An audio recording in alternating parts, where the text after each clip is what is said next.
ദൈവത്തിൻ്റെ അതിപരിശുദ്ധമായ നാമം വീണ്ടും വാഴ്ത്തപ്പെടുമാറാകട്ടെ. ഈ മൂന്നാം ദിവസത്തിലും കടന്നു വരുവാൻ കർത്താവ് നമ്മെ സഹായിച്ചുവല്ലോ. കഴിഞ്ഞ രണ്ട് രാത്രിയിലും ദൈവത്തിൻ്റെ കൃപയും കരുതലും അനുഭവിപ്പാനായിട്ട് കർത്താവ് ഇടയാക്കി തീർത്തു. നമുക്ക് ലഭിച്ചിരിക്കുന്ന സമയത്തിനായി കർത്താവിനെ സ്തുതിക്കാം. പ്രത്യേകാൽ കടന്നു വന്ന എല്ലാ ബഹുമാന്യരായ സഹോദരി സഹോദരന്മാർക്കും കർത്താവിൻ്റെ നാമത്തിലുള്ള സ്നേഹവന്ദനവും സ്വാഗതവും അറിയിച്ചുകൊള്ളുന്നു. നമുക്ക് വളരെ പ്രാർത്ഥനയോടുകൂടി ആയിരിക്കാം. ഇന്ന് രാത്രിയിലെ മീറ്റിങ്ങിൻ്റെ അനുഗ്രഹത്തിനായിട്ട് നമുക്ക് പ്രാർത്ഥിക്കാം. ഞങ്ങളുടെ സ്വർഗ്ഗസ്ഥനായിരിക്കുന്ന ദൈവമേ, നല്ല പിതാവേ, അവിടുത്തെ സന്നിധിയിലേക്ക് അടുത്തു വരുവാൻ അവിടുന്ന് കൃപ നൽകിയതുകൊണ്ട് ഞങ്ങൾ അങ്ങേക്ക് സ്തോത്രം ചെയ്യുന്നു. കർത്താവെ, കഴിഞ്ഞ ദിവസവും ഞങ്ങൾക്ക് ഗാനങ്ങൾ കേൾക്കുവാനും വചനം ശ്രവിപ്പാനും കൃപ നൽകിയതുകൊണ്ട് സ്തോത്രം. ഇന്ന് രാത്രിയിൽ ഞങ്ങൾ ഗാനങ്ങൾ കേൾക്കുന്നതിനായിട്ടും വചനം ശ്രവിക്കുന്നതിനായിട്ടും കടന്നു വന്നിരിക്കുന്നു. അവിടെ ഞങ്ങളെ ഓർക്കുകയും കർത്താവ് സഹായിക്കുകയും ചെയ്യണമേ എന്ന് പ്രാർത്ഥിക്കുന്നു. അവിടുത്തെ കരത്തിൽ ഞങ്ങളെ താഴ്ത്തുന്നു. തിരുനാമത്തെ മഹത്വപ്പെടുത്തണമേ. ആദ്യോടൊന്നും അവിടുന്ന് ഭരിക്കണമേ, സഹായിക്കണമേ. എല്ലാ മഹത്വവും അങ്ങേക്ക് തരുന്നു, യേശുക്രിസ്തുവിൻ്റെ വിലയേറിയ നാമത്തിൽ തന്നെ. നമ്മുടെ കർത്താവ് ആരാധനയ്ക്കും സ്തുതിക്കും മഹത്വത്തിനും ബഹുമാനത്തിനുമെല്ലാം യോഗ്യൻ തന്നെയാണ്. ദൈവം പറഞ്ഞു, ഞാൻ എൻ്റെ മഹത്വം മറ്റൊരുത്തിന് വിട്ടുകൊടുക്കുകയില്ല. അവിടുന്ന് മഹത്വത്തിന് യോഗ്യനായിരിക്കുന്ന ദൈവമാണ്. സകല സൃഷ്ടികളും ഒരുപോലെ വീണു വന്നിരിക്കുന്ന നാമം കർത്താവിൻ്റെ നാമം മാത്രമാകുന്നു.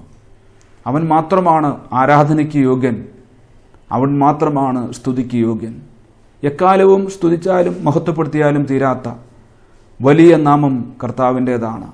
ഭൂമിയിലൊക്കെയും ശ്രേഷ്ഠമേറിയ നാമം നമ്മുടെ ദൈവത്തിൻ്റെ നാമമാണ്.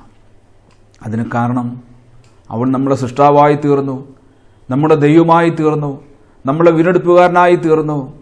ഏറ്റവും ഉപരിയായി അവൻ മാത്രം ആരാധനയ്ക്ക് യോഗ്യമായിരിക്കുന്ന എല്ലാ കാര്യങ്ങളും നമ്മുടെ ദൈവത്തിൽ ഉണ്ട്. അതുകൊണ്ട് ഈ ദൈവത്തെ പാടുകയും മഹത്വപ്പെടുത്തുകയും ചെയ്യാം. നമുക്ക് നമ്മിലേക്കൊന്ന് നോക്കാം.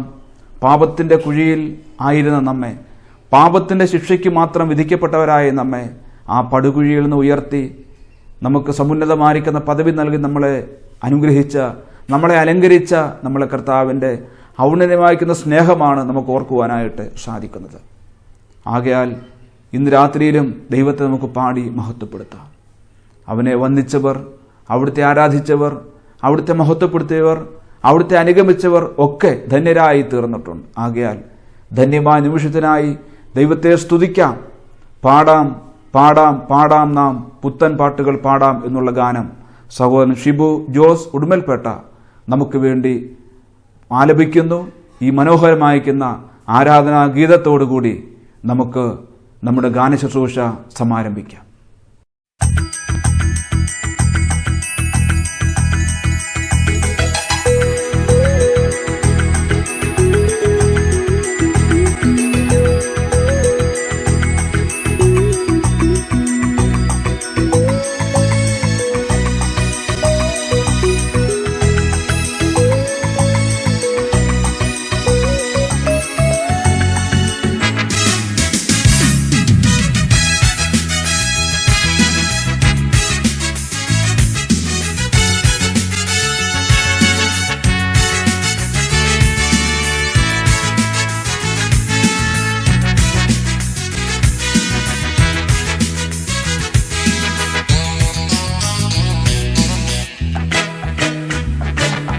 പാടാം പാടാം പാടാം നാം പുത്തൻ പാട്ടുകൾ പാടാം. നമ്മെപ്പോലെ നന്മ ലഭിച്ചവർ മന്നിതിലില്ലല്ലോ, നമ്മെപ്പോലെ നന്മ ലഭിച്ചവർ മന്നിതിലില്ലല്ലോ. പാടാം പാടാം പാടാം നാം പുത്തൻ പാട്ടുകൾ പാടാം. നമ്മെപ്പോലെ നന്മ ലഭിച്ചവർ മന്നിതിലില്ലല്ലോ, നമ്മെപ്പോലെ നന്മ ലഭിച്ചവർ മന്നിതിലില്ലല്ലോ.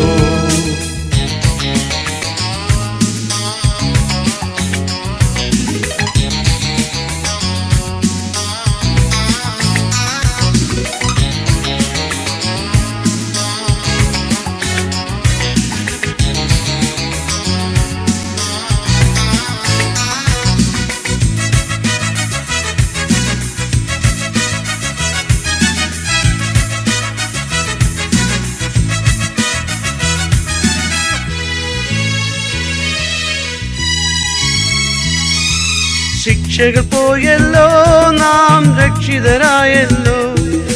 മോചിതരായല്ലോ. ശിക്ഷകൾ പോയല്ലോ, നാം രക്ഷിതരായല്ലോ, വിമോചിതരായല്ലോ. ശിക്ഷായോഗ്യർ ദൈവത്തിൻ അവകാശികളായല്ലോ, ശിക്ഷായോഗ്യർ ദൈവത്തിൻ അവകാശികളായല്ലോ. പാടാം പാടാം പാടാം നാം പുത്തൻ പാട്ടുകൾ പാടാം. നമ്മെ പോലെ നന്മ ലഭിച്ചവർ മന്നിതിലില്ലല്ലോ, നമ്മെ പോലെ നന്മ ലഭിച്ചവർ മന്നിതിലില്ലല്ലോ.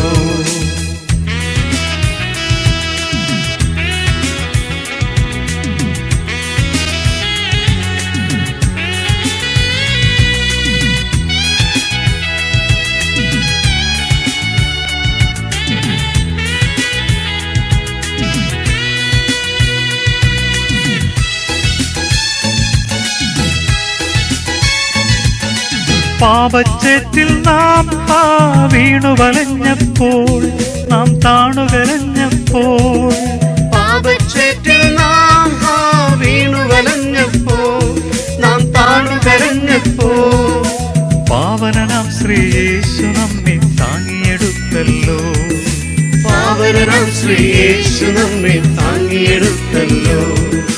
പാടാം പാടാം പാടാം നാം പുത്തൻ പാട്ടുകൾ പാടാം.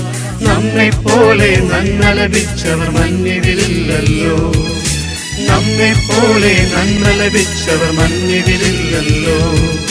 പാടാം പാടാം പാടാം നാം പുത്തൻ പാട്ടുകൾ പാടാം. നമ്മെ പോലെ നന്മ ലഭിച്ചവർ മന്നിതിലില്ലല്ലോ, നമ്മെ പോലെ നന്മ ലഭിച്ചവർ മന്നിതിലില്ലല്ലോ.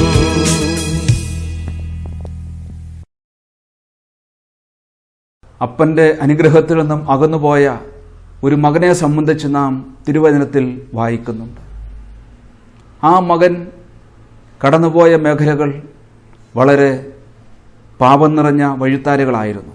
അവനെ രക്ഷിപ്പാനോ അവനെ കണ്ടെത്തുവാനോ അവനെ സഹായിപ്പാനോ ആരുമുണ്ടായിരുന്നില്ല. എല്ലാ അനുഗ്രഹങ്ങളും വിട്ടകന്ന ആ മകൻ്റെ ദാരുണമായിരിക്കുന്ന അകൽച്ചയെ ആ പിതാവിന് ഉൾക്കൊള്ളുവാൻ, തനിക്കതിനെ പൂർണ്ണമായിട്ടും ഉൾക്കൊണ്ട് മുൻപോട്ട് പോകാൻ കഴിയാത്ത സാഹചര്യം. എന്നാൽ ഈ മകനാകട്ടെ മനുഷ്യൻ്റെ എല്ലാവിധമായിരിക്കുന്ന സഹായത്തിൽ നിന്നും അവൻ അകന്നവനായിട്ട്, തന്നെയല്ല അവൻ്റെ ബുദ്ധി കൊണ്ട് വന്ന പരാജയം, അവൻ്റെ കഴിവുകളിൽ വന്ന പരാജയം, അവൻ്റേതായിരിക്കുന്ന മറ്റ് മാനുഷികമായിരിക്കുന്ന ബന്ധങ്ങളിൽ വന്ന പരാജയം എല്ലാം ഏറ്റുവാങ്ങി നിരാശനായി നിരാലംബനായി എല്ലാവരാലും അകലപ്പെട്ടവനായി നിൽക്കുന്ന മകനെയാണ് നമുക്ക് കാണുവാൻ സാധിക്കുന്നത്. ഒരു നേരത്തെ ആഹാരത്തിന് വേണ്ടി അവൻ വളരെ ആഗ്രഹിച്ചു. കൊടുക്കുവാൻ ആരുമുണ്ടായിരുന്നില്ല. വിശന്ന് വലഞ്ഞവനായി അവൻ്റെ അവസ്ഥയെ അവൻ വളരെ നന്നായിട്ട് മനസ്സിലാക്കുകയാണ്. അവനിപ്പോൾ എവിടെയായിരിക്കുന്നു, അവൻ ആരായിരിക്കുന്നു, അവൻ എങ്ങനെയുള്ളവനാകണം, അവനിനെയും എവിടേക്കാണ് പോകേണ്ടത്, വിവിധമായിരിക്കുന്ന ചിന്തകൾ അവനെ ഭരിച്ചു തുടങ്ങി. അപ്പോഴാണ് അവൻ ഒരു കാര്യം ഓർക്കുന്നത്.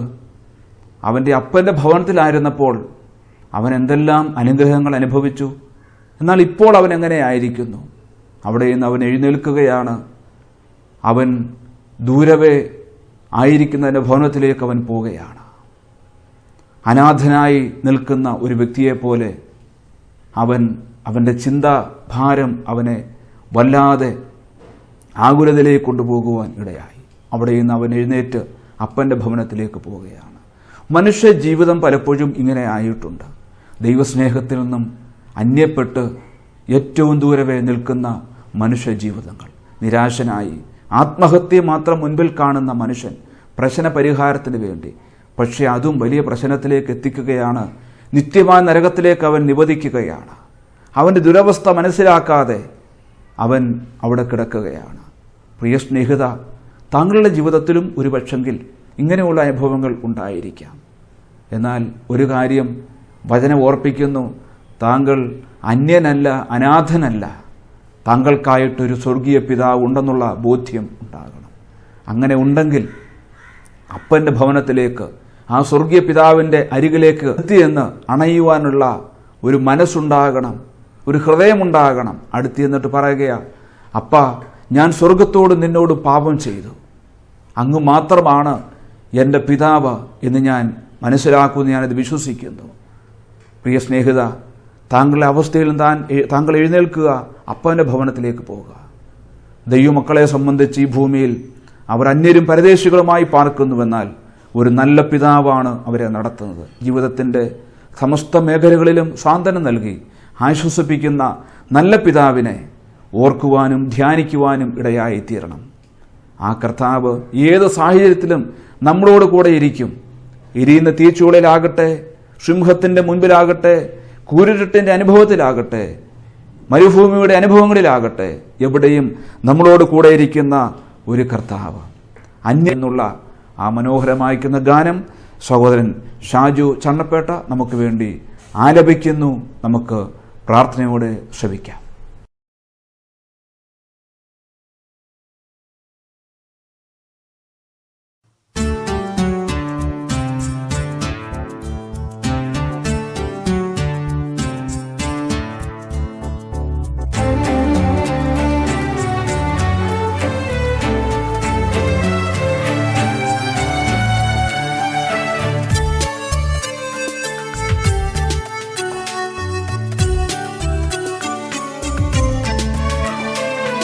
അന്യനായ നാഥനായി ഞാൻ അലഞ്ഞ നാളിൽ ദൈവമേ നിൻ സ്നേഹമൊഴുകി വന്നു. അന്യനായ നാഥനായി ഞാൻ അലഞ്ഞ നാളിൽ ദൈവമേ നിൻ സ്നേഹമൊഴുകി വന്നു. ഏകനായി നിന്യനായി ഞാൻ തീർന്ന നാളിൽ നീ എൻ്റെ ചാരേ വന്നണഞ്ഞു. ഓ ദൈവസ്നേഹം, ക്രൂശിലെ സ്നേഹം, ആദിവ്യ സ്നേഹം മതിയെനിക്ക്. ഓ ദൈവസ്നേഹം, ക്രൂശിലെ സ്നേഹം, ആദിവ്യ സ്നേഹം മതിയെനിക്ക്.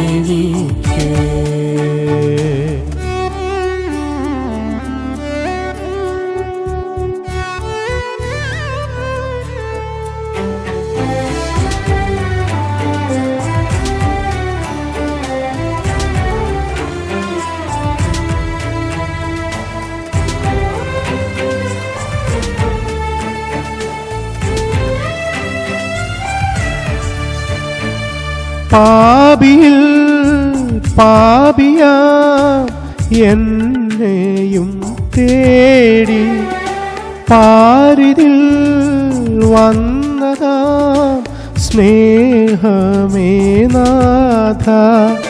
പാപിയിൽ പാപിയ എന്നെയും തേടി പാരിതിൽ വന്നതാ സ്നേഹമേ നാഥ. കാൽവരി മേടതിൽ കൈകാൽ വിരിച്ചു നീ മാടി വിളിച്ചതാ ദൈവത്തിൻ സ്നേഹം. ഇന്നു ഞാൻ രുചിച്ചറിയുന്നു.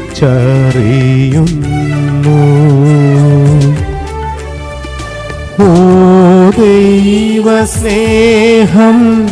ക്രൂശിലെ സ്നേഹം, ആദിവ്യ സ്നേഹം മതിയെനിക്ക്. ഓ ദൈവസ്നേഹം, ക്രൂശിലെ സ്നേഹം, ആദിവ്യ സ്നേഹം മതിയെനിക്ക്.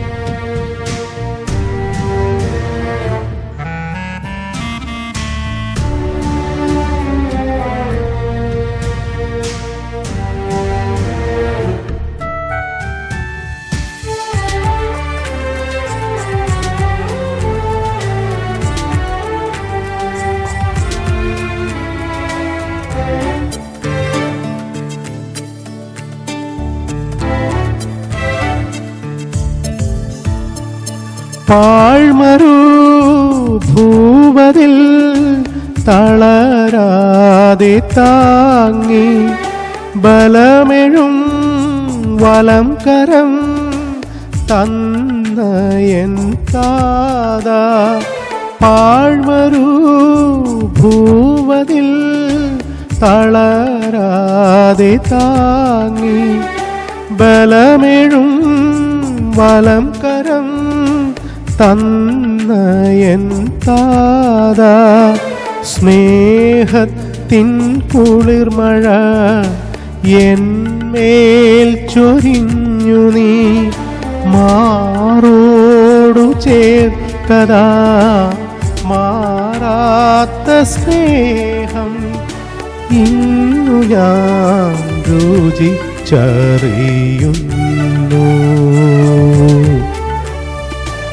അന്യനായ നാഥനായി ഞാൻ അലഞ്ഞ നാളിൽ ദൈവമേ നിൻ സ്നേഹമൊഴുകി വന്നു. ഏകനായി നിന്യനായി ഞാൻ തീർന്ന നാളിൽ നീ എൻ്റെ ചാരേ വന്നണഞ്ഞു. ഓ ദൈവസ്നേഹം, ക്രൂശിലെ സ്നേഹം, കാരുണ്യ സ്നേഹം മതിയെനിക്ക്. ഓ ദൈവസ്നേഹം, ക്രൂശിലെ സ്നേഹം, കാരുണ്യ സ്നേഹം മതിയെനിക്ക്.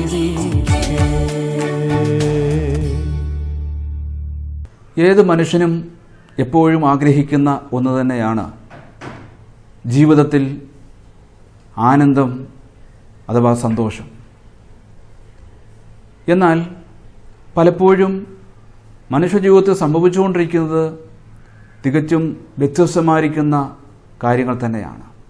അവനെ അസ്വസ്ഥമാക്കുന്ന, അസമാധാനത്തിലേക്ക് നയിക്കുന്ന, നിരാശയിലേക്ക് നയിക്കുന്ന പല വിഷയങ്ങളാണ് അവനെ അഭിമുഖീകരിച്ചുകൊണ്ടിരിക്കുന്നത്. എന്നാൽ ജീവിതത്തിൻ്റെ നടുവിൽ അവനെ സന്തോഷത്തിൻ്റെ പാതയിലേക്ക് നയിക്കുവാൻ കഴിയുന്ന ഒരു വ്യക്തി ഉണ്ടെങ്കിൽ അത് കർത്താവ് മാത്രമാകുന്നു.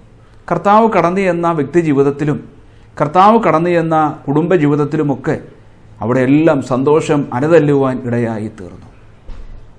നമുക്കറിയാം, സക്കായിയെ സംബന്ധിച്ച് താൻ വളരെ ആഗ്രഹിച്ചു കർത്താവിനെ കാണണമെന്നുള്ളതാണ്.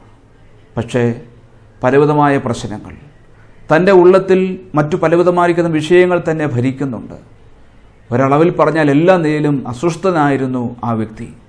എന്നാൽ കർത്താവ് ആ വീട്ടിലേക്ക് കടന്നു വന്നപ്പോൾ, തന്നിലേക്ക് കടന്നു വന്നപ്പോൾ തൻ്റെ വ്യക്തി ജീവിതത്തിലും തൻ്റെ കുടുംബജീവിതത്തിലും തന്നെയല്ല തൻ്റെ ചുറ്റുപാടുള്ളവരും ആ സന്തോഷം അനുഭവിപ്പാനായിട്ട് ഇടയായി തീർന്നു. പ്രിയ സ്നേഹിത, താങ്കളുടെ ജീവിതത്തിലും താങ്കൾ സന്തോഷം ആഗ്രഹിക്കുന്നില്ലേ? ഒരു പ്രാവശ്യമെങ്കിലും അങ്ങനെ താങ്കളുടെ ഹൃദയത്തിൽ അത് ഉണ്ടായിട്ടില്ലേ? തീർച്ചയായിട്ടും ഉണ്ടായിട്ടുണ്ട്. എന്നാൽ നിത്യമായ സന്തോഷത്തിലേക്ക് നമ്മളെ നയിക്കുന്ന ഒരു വ്യക്തിയാണ് കർത്താവായ യേശു. യേശു അങ്ങയുടെ ഹൃദയത്തിലേക്ക് കടന്നു വന്നാൽ അവിടെ സന്തോഷം അനുഭവിപ്പാനായിട്ട് ഇടയായിത്തീരും. യേശു നിങ്ങളുടെ കുടുംബത്തിലെ നായകനായി തീർന്നാൽ അവിടെ സന്തോഷം ഉണ്ടാകുവാൻ ഇടയാകും. ആ ആനന്ദകരമായിരിക്കുന്ന ജീവിതത്തിൻ്റെ അനുഭൂതിയിലേക്ക് കൊണ്ടുവരുവാനായിട്ട് കഴിയുന്ന ഒരു വ്യക്തി ഉണ്ടെങ്കിൽ അത് യേശു കർത്താവ് മാത്രമാകുന്നു. നമുക്കറിയാം, അപ്പോസ്തലനായിരിക്കുന്ന പൗലോസ് ഒരിക്കൽ പറഞ്ഞു, താൻ കാരാഗ്രഹത്തിൽ കിടക്കുകയാണ്, താൻ അവിടെ കിടന്നുകൊണ്ട് എഴുതുകയാണ്, കർത്താവിൽ എപ്പോഴും സന്തോഷിപ്പിൻ എന്ന് ഞാൻ പിന്നെയും പറയുകയാണ്. കാരാഗ്രഹത്തിൽ കിടന്നുകൊണ്ട് പറയുവാൻ കഴിയുന്നൊരു വാക്കല്ല, പക്ഷേ ഹൃദയത്തിൽ നിറഞ്ഞു നിൽക്കുന്ന സന്തോഷം, ആനന്ദം അത്രമാത്രം വലുതാണ്. ക്രിസ്തു നമ്മുടെ ഹൃദയത്തിലേക്ക് കടന്നു വരുവാൻ ഇടയായി തീർന്നാൽ ആ ഹൃദയത്തിൽ വലിയ ആനന്ദം ഉണ്ടാകും. നാം മുടിയനായ പുത്രൻ്റെ കഥ വായിക്കുമ്പോൾ അവിടെയും അവൻ്റെ ഭവനത്തിൽ അവർ ആനന്ദിച്ച് തുടങ്ങി എന്ന് നാം വായിക്കുന്നു. അങ്ങനെയാകുന്നുവെങ്കിൽ കർത്താവ് ഉള്ളത്തിലേക്ക് വന്നാൽ വലിയ സന്തോഷവും ആനന്ദത്തിനും കാരണമായി തീരും. ആകയാൽ നമ്മെ ആനന്ദത്തിലേക്ക് നയിക്കുന്ന, നമ്മെ പ്രത്യാശയിലേക്ക് നയിക്കുന്ന ഈ ഗാനം നമുക്ക് ശ്രവിക്കാം. ആനന്ദം ആനന്ദം ആനന്ദമേ എന്നുള്ള പാട്ട് സഹോദരൻ ഷിബു ഉടുമ്പൽപേട്ട നമുക്ക് വേണ്ടി ആലപിക്കുന്നു.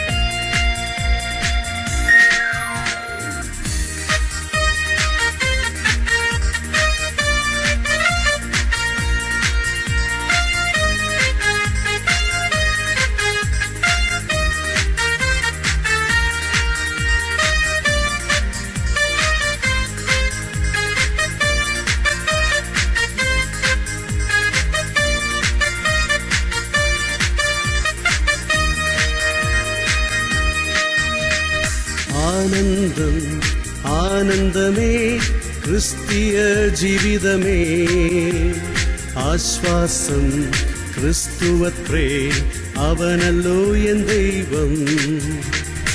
ആനന്ദം ആനന്ദമേ ക്രിസ്തീയ ജീവിതമേ, ആശ്വാസം ക്രിസ്തുവത്രേ, അവനല്ലോ എൻ ദൈവം.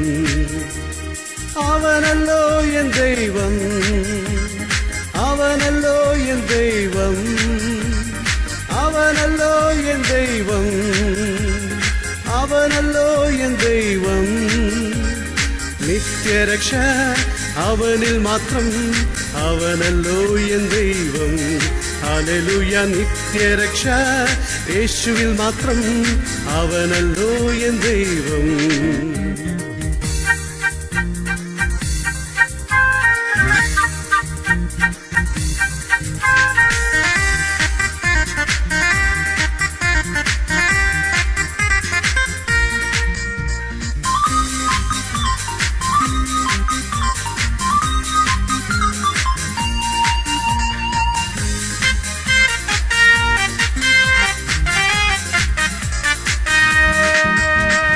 യേശു മഹേശനെ തേടുകിൽ നിൻ ക്ലേശമെല്ലാം തീരും. യേശു മഹേശനെ തേടുകിൽ നിൻ ക്ലേശമെല്ലാം തീരും. നിന്നാകുലം തീർന്നിടും, അവനത്രേ നിൻ ആശ്രയം. നിന്നാകുലം തീർന്നിടും, അവനത്രേ നിൻ ആശ്രയം. അവനല്ലോ എൻ ദൈവം, അവനല്ലോ എൻ ദൈവം, അവനല്ലോ എൻ ദൈവം, അവനല്ലോ എൻ ദൈവം. നിത്യരക്ഷ അവനിൽ മാത്രം, അവനല്ലോ എൻ ദൈവം. ഹല്ലേലൂയ, നിത്യരക്ഷ യേശുവിൽ മാത്രം, അവനല്ലോ എൻ ദൈവം.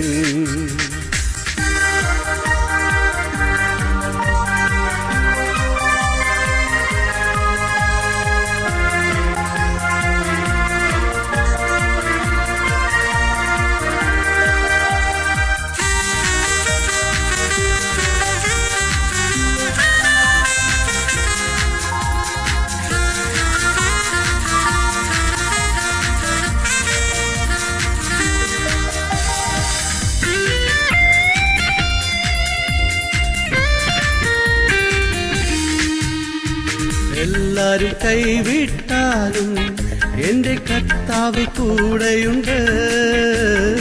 എല്ലാരും കൈവിട്ടാലും എന്റെ കർത്താവ് കൂടെയുണ്ട്. എനിക്കൊന്നിനും കുറവില്ല, എന്നെ എന്നും നടത്തിടും. എനിക്കൊന്നിനും കുറവില്ല, എന്നെ എന്നും നടത്തിടും. അവനല്ലോ എൻ ദൈവം, അവനല്ലോ എൻ ദൈവം, അവനല്ലോ എൻ ദൈവം, അവനല്ലോ എൻ ദൈവം. നിത്യരക്ഷ അവനിൽ മാത്രം, അവനല്ലോ എൻ ദൈവം.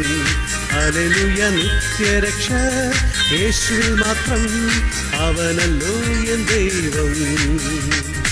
ആനന്ദം ആനന്ദമേ ക്രിസ്തീയ ജീവിതമേ, ആശ്വാസം ക്രിസ്തുവത്രേ, അവനല്ലോ എൻ ദൈവം. ആനന്ദം ആനന്ദമേ ക്രിസ്തീയ ജീവിതമേ, ആശ്വാസം ക്രിസ്തുവത്രേ, അവനല്ലോ എൻ ദൈവം. അവനല്ലോ എൻ ദൈവം, അവനല്ലോ എൻ ദൈവം, അവനല്ലോ എൻ ദൈവം, അവനല്ലോ എൻ ദൈവം. നിത്യരക്ഷ അവനിൽ മാത്രം, അവനല്ലോ എൻ ദൈവം. ഹല്ലേലൂയ നിത്യരക്ഷ യേശുവിൽ മാത്രം, അവനല്ലോ എൻ ദൈവം.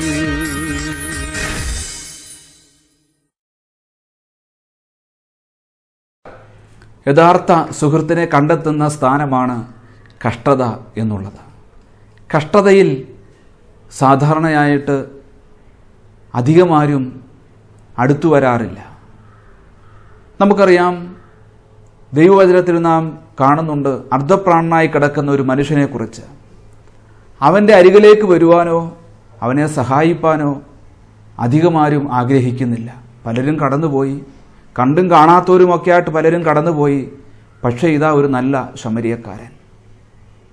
കഷ്ടത മനുഷ്യജീവിതത്തിൽ പലപ്പോഴായിട്ട് മനുഷ്യൻ അനുഭവിക്കുന്ന കാര്യങ്ങൾ തന്നെയല്ല, ജീവിതത്തിൻ്റെ ആരംഭം മുതൽ അവസാനം വരെ കഷ്ടത ക്രിസ്തീയ ജീവിതത്തിൽ ഉണ്ടെന്നുള്ളതും യാഥാർത്ഥ്യമാണ്. എന്നാൽ ആ കഷ്ടതയിലും അനുഭവിപ്പാൻ കഴിയുന്ന ദൈവകൃപയാണ് ആ കഷ്ടതയുടെ നടുവിൽ നമ്മളെ ജയകരമായി നടത്തുവാൻ ഇടയാകുന്നത്. നാം വായിക്കുന്നു, കഷ്ടത സഹിഷ്ണുതയെയും സഹിഷ്ണുത സിദ്ധതയും ഉളവാക്കുന്നു എന്നറിഞ്ഞ് നാം കഷ്ടങ്ങളിലും പ്രശംസിക്കുന്നവരായിട്ട് തീരണം. കഷ്ടതയുടെ ലാഭം നാം കൊയ്യുവാൻ ഇടയായി തീരണം. കഷ്ടതയിൽ തികച്ചും ഒരു ലാഭം നമുക്ക് അനുഭവിപ്പാൻ സാധിക്കും. നമുക്കറിയാം, ദൈവദാസൻ പറഞ്ഞതുപോലെ നുടുനേരത്തേക്കുള്ള ലഘുവായ കഷ്ടം. അങ്ങനെ പറയുവാൻ കാരണം അതിൻ്റെ നടുവിൽ വ്യാപരിക്കുന്ന ദൈവകൃപയാണ്. കഷ്ടങ്ങളിൽ നമ്മളോട് കൂടെ ഇരുന്ന് കർത്താവ് പറഞ്ഞു, ലോകത്തിൽ നിന്ന് കഷ്ടമുണ്ട്, എങ്കിലും ധൈര്യപ്പെടുവീൻ, ഞാൻ ലോകത്തെ ജയിച്ചിരിക്കുന്നു. നമുക്കറിയാം, ഇന്ന് സമൂഹത്തിൽ അനേകർ കഷ്ടങ്ങളിലൂടെയാണ് കടന്നുപോയിക്കൊണ്ടിരിക്കുന്നത്. വേദനാജനകമായിരിക്കുന്ന അനുഭവത്തിലൂടെയാണ് കടന്നുപോയിക്കൊണ്ടിരിക്കുന്നത്. ഉറ്റവരെയും ഉടവരെയും ഒക്കെ നഷ്ടപ്പെട്ട് നിരാശയോടുകൂടി കഴിയുന്ന അനേക മുഖങ്ങളെയാണ് നമുക്ക് ഈ മണ്ണിൽ കാണുവാൻ സാധിക്കുന്നത്. പ്രിയ സ്നേഹിത, താങ്കൾ കഷ്ടതയുടെ നടുവിലൂടെ കടന്നു പോകുന്ന വ്യക്തിയാണെങ്കിൽ, കഷ്ടത എന്ന തീർച്ചൂളയിലാണ് താങ്കൾ നിൽക്കുന്നതെങ്കിൽ, അവിടെ സഹായിപ്പാൻ കഴിയുന്ന ഒരു നല്ല നാഥൻ ഇന്നും ഉണ്ട്. ആ നല്ല കർത്താവിനെ അനുഗമിപ്പാനിടയായി തീർന്നാൽ അതാണ് ജീവിതത്തിലെ ഏറ്റവും ധന്യമായ നിമിഷം. 3 ബാലന്മാർ തീയിൽ അകപ്പെട്ടു. അവരെ സഹായിപ്പാൻ മനുഷ്യന് സാധിക്കുകയില്ല. ഇതാ 4ാമതായിട്ടൊരുവനെ കാണുവാൻ കഴിയുന്നു. അവിടെയാണ് ദൈവകൃപയുടെ ശക്തി ദൈവം വെളിപ്പെടുത്തുന്നത്. തൻ്റെ മക്കൾ തീച്ചൂളയിലാകട്ടെ, ഏത് സന്ദർഭത്തിലുമാകട്ടെ, അവിടെ അവരെ സഹായിപ്പാൻ അവിടുന്ന് കൂടെയിരിക്കും. നാം വായിക്കുന്നു, നാം വെള്ളത്തിലൂടെ കടന്നാൽ, തീയിലൂടെ കടന്നാൽ, ഏത് ജീവിത അനുഭവത്തിലാണെങ്കിൽ തന്നെയും അവിടെയെല്ലാം സഹായിപ്പാൻ കഴിയുന്ന ഞാൻ നിന്നോടുകൂടെയുണ്ട്, ഭ്രമിച്ചു നോക്കേണ്ട, ഞാൻ നിന്റെ ദൈവമാകുന്നു. ആ അരുമനാഥൻ്റെ അനുഗ്രഹമായിരിക്കുന്ന വാക്കുകൾ താങ്കളെ ബലപ്പെടുത്തട്ടെ. കഷ്ടതയിൽ കൂടെയിരിക്കുന്ന ദൈവം, ആ ദൈവം ഇന്നു വന്നേക്ക് നമ്മുടെ ദൈവമാകുന്നു. അവൻ നമ്മെ ജീവപര്യന്തം വഴി നടത്തും. എൻ്റെ കഷ്ടതയിൽ എന്നുള്ള ഗാനം നാം കേൾക്കുമ്പോൾ നമ്മുടെ ജീവിത അനുഭവത്തിലേക്ക് ഒന്ന് തിരിഞ്ഞു പോകുവാൻ ഇടയാകണം. ഈ ഗാനം നമ്മളെ ബലപ്പെടുത്തുമാറാകട്ടെ. സഹോദരൻ ഷാജു ചണ്ണപ്പേട്ട നമുക്ക് വേണ്ടി ആ ഗാനം ആലപിക്കുന്നു.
കഷ്ടതയിലെല്ലാരും അകന്നു.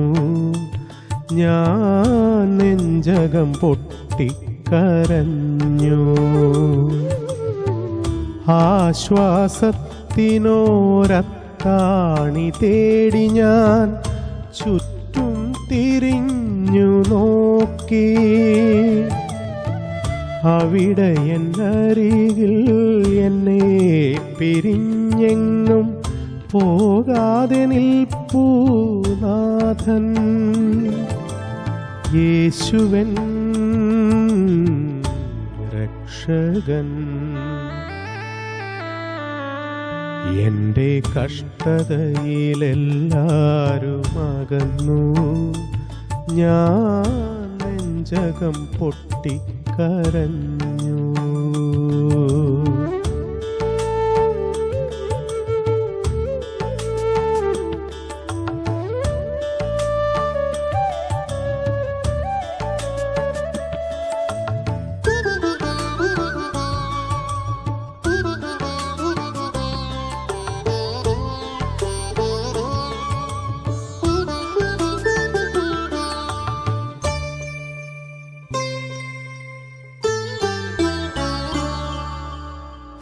തേങ്ങിക്കരഞ്ഞുകൊണ്ടമാറിൽ വീണു. ഞാനവനോടു ചോദിച്ചു. തേങ്ങിക്കരഞ്ഞുകൊണ്ടമാറിൽ വീണു. ഞാനവനോടു ചോദിച്ചു. എല്ലാരും പോയിട്ടും നീ മാത്രമെന്നെ പിരിയാതെ നിന്നതെന്തേ?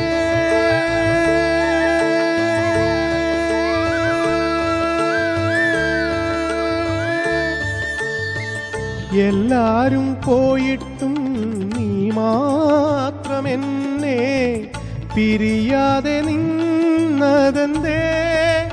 നാഥ അകലാതെ നിന്നതെന്തേ? എൻ്റെ കഷ്ടതയിലെല്ലാരും അകന്നു. ഞാൻ നെഞ്ചകം പൊട്ടിക്കരഞ്ഞു.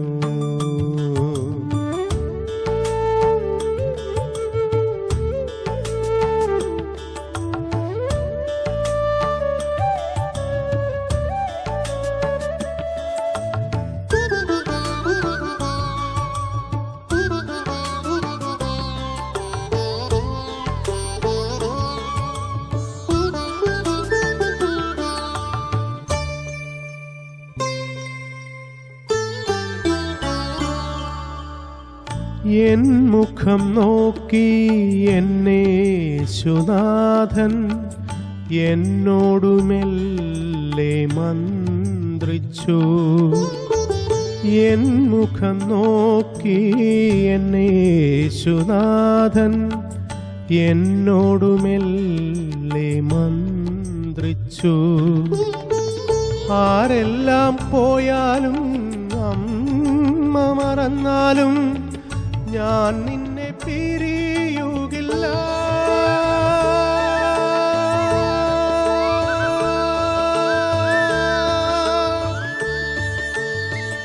ആരെല്ലാം പോയാലും അമ്മ മറന്നാലും ഞാൻ നിന്നെ പിരിയുകില്ല. കുഞ്ഞേ ഞാൻ നിന്നെ മറക്കുകയില്ല.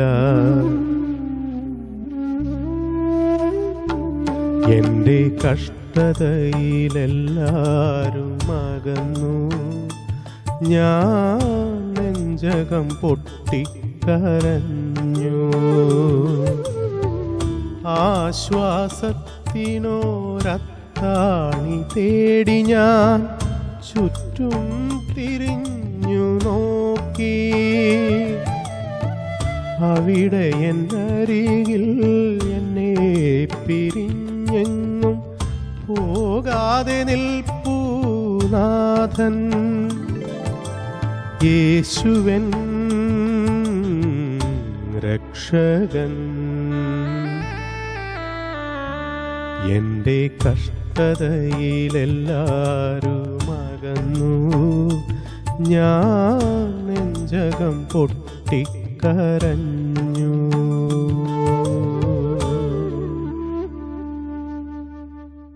കർത്താവിൻ്റെ നാമത്തിനെതിരായി മുൻപോട്ട് പോയ വ്യക്തിയായിരുന്നു പൗലോസ് അപ്പോസ്തലൻ. അദ്ദേഹം പറഞ്ഞു, ജീവിക്കുന്നത് ക്രിസ്തുവും മരിക്കുന്നത് ലാഭവും. തൻ്റെ ജീവിതത്തിൽ താൻ ആകത്തുക മനസ്സിലാക്കിയിട്ട് പറയുകയാണ്, എനിക്ക് ജീവിക്കുന്നത് ക്രിസ്തുവാണ്, മരിക്കുന്നുവെങ്കിൽ അതും ലാഭമാണ്. ക്രിസ്തീയ ജീവിതം ഒരുപക്ഷെങ്കിൽ കഷ്ടതയുടെയും പ്രയാസത്തിൻ്റെയും ഭാരത്തിൻ്റെയും നിരാശയുടെയും ജീവിതമായിട്ട് മനുഷ്യന് തോന്നാം. എന്നാൽ അത് ഏറ്റവും ലാഭം തന്നെയാണ്. ലാഭകരമായിരിക്കുന്ന ജീവിതത്തിന് നടുവിലാണ് ദൈവം നമ്മളെ നിർത്തിയിരിക്കുന്നത്. ക്രിസ്തീയ ജീവിതം ലാഭമാക്കി തീർക്കുവാനായിട്ട് ഓരോ ദിവസവും നമുക്ക് നൽകുകയാണ്. എനിക്ക് ജീവിക്കുന്നുവെങ്കിൽ അത് ഞാൻ ക്രിസ്തുവിനായി തന്നെ ജീവിക്കും. ലോകത്തിൽ ആർക്ക് വേണ്ടി ജീവിച്ചാലും അതൊന്നും ലാഭമായി തീരുന്നില്ല. താൽക്കാലികമായ ചില ലാഭങ്ങൾ നമുക്കുണ്ടായി എന്ന് വരാം. ലാഭമാക്കി തീർക്കുന്ന ഒരു ദൈവമുണ്ട്. ലാഭമാക്കി തീർത്ത് അതിൻ്റെ പ്രതിഫലങ്ങൾ കൈപ്പറ്റുന്ന ഒരു ദിവസമുണ്ട്. പാട്ടുകാരൻ പറയുകയാണ്, എനിക്കിനിയും ജീവൻ ക്രിസ്തുവത്രേ, മരിക്കലും എനിക്കത് ലാഭമത്രേ. ഒരു ക്രിസ്തു ഭക്തന് മാത്രമേ അങ്ങനെ പാടുവാനും പറയുവാനായിട്ടും അതനുഭവിപ്പാനായിട്ടും സാധിക്കുകയുള്ളൂ.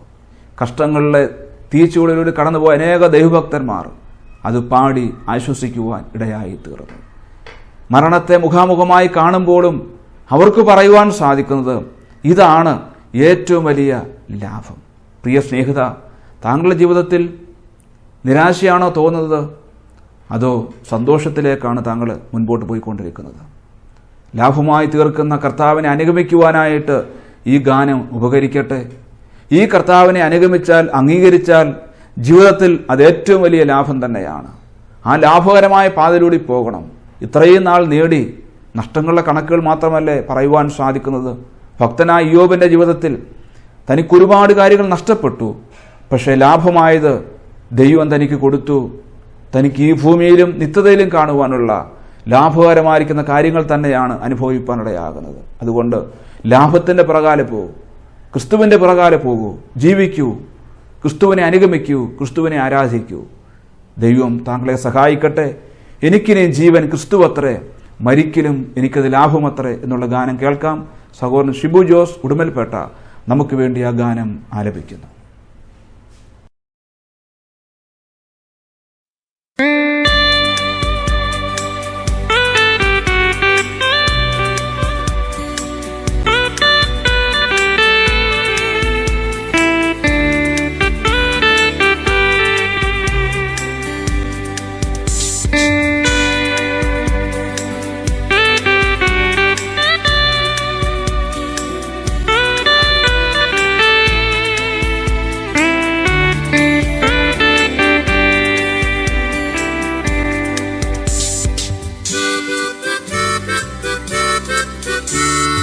എനിക്കിനി ജീവൻ ക്രിസ്തുവത്രേ, മരിക്കലും എനിക്കതു ലാഭമത്രേ.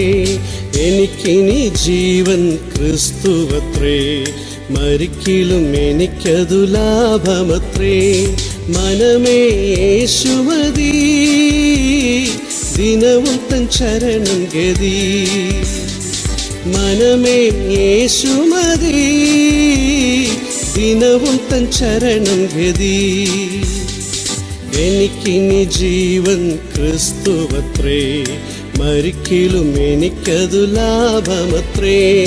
എനിക്കിനി ജീവൻ ക്രിസ്തുവത്രേ, മരിക്കലും എനിക്കതു ലാഭമത്രേ.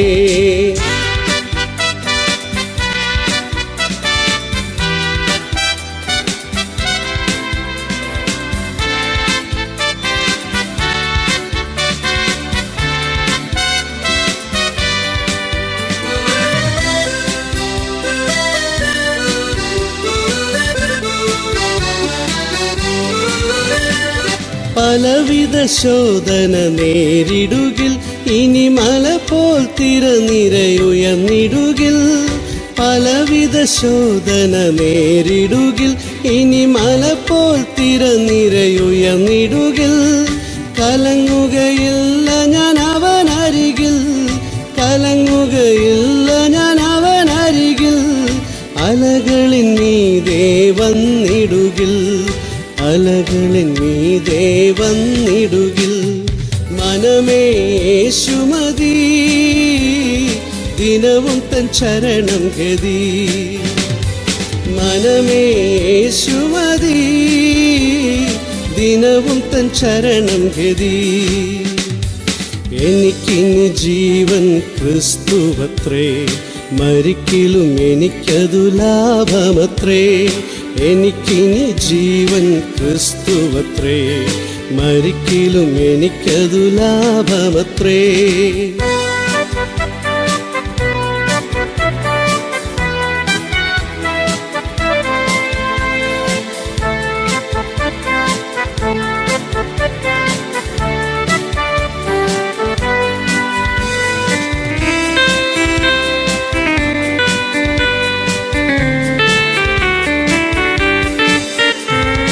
ഇരിക്കുകിൽ തൻ വയലിൽ പരിശ്രമിക്കും ഞാൻ, മരിക്കുകിൽ തന്നരികിൽ വിശ്രമിക്കും.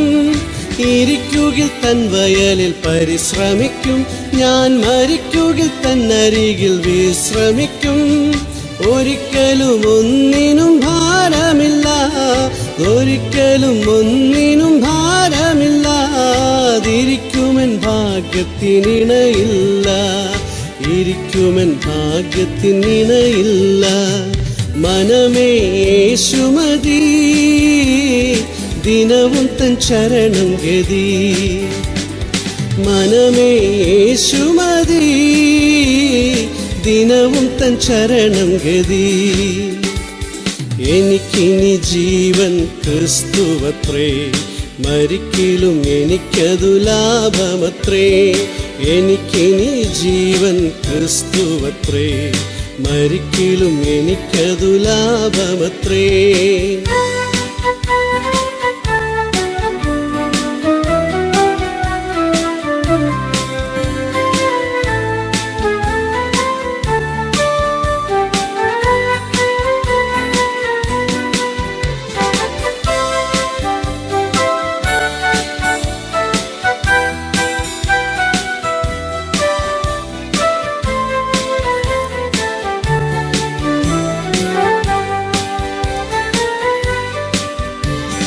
പരത്തിലാണ് എന്നുടെ പൗരത്വം, ഇനി വരുമവിടുന്നൻ പ്രാണപ്രിയൻ.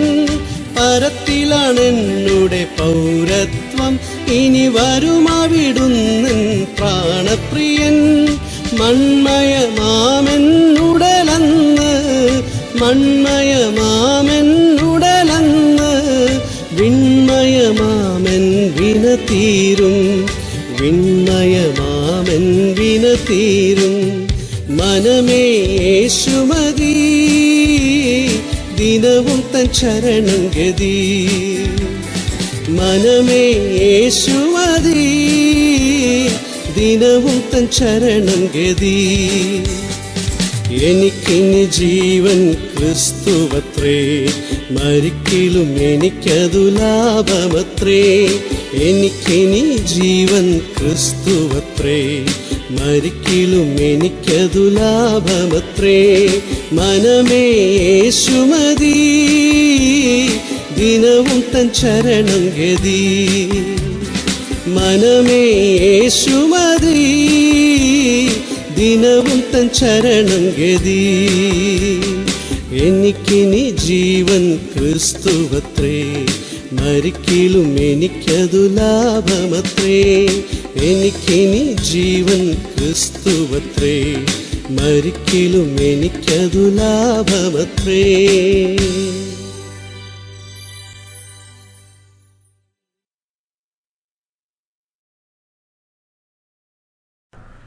ഒരു ക്രിസ്തുഭക്തനെ സംബന്ധിച്ച് അവൻ ആഗ്രഹിക്കുന്ന ഒരു ദിവസമുണ്ട്. അത് ആ പ്രിയനായ കർത്താവിനെ നേരിൽ കാണാമെന്നുള്ള ആ ദിവസമാണ്. കർത്താവ് പറഞ്ഞതുപോലെ ഞാൻ വീണ്ടും വരും. ആ ദിവസമാണ് അവനേറെ കാത്തിരിക്കുന്നത്. ഈ ഭൂമിയിലേക്ക് നോക്കിയാൽ നിരാശപ്പെടുത്തുന്ന നാളുകൾ മാത്രമാണ് എണ്ണിത്തീർക്കുവാനായിട്ട് കഴിയുന്നത്. എന്നാൽ സ്വർഗീയ തുറമുഖത്തേക്ക് നോക്കിയാൽ പ്രത്യാശയുടെ ദിവസങ്ങളാണ് എണ്ണി മുൻപോട്ട് പോകുവാനായിട്ട് കഴിയുന്നത്.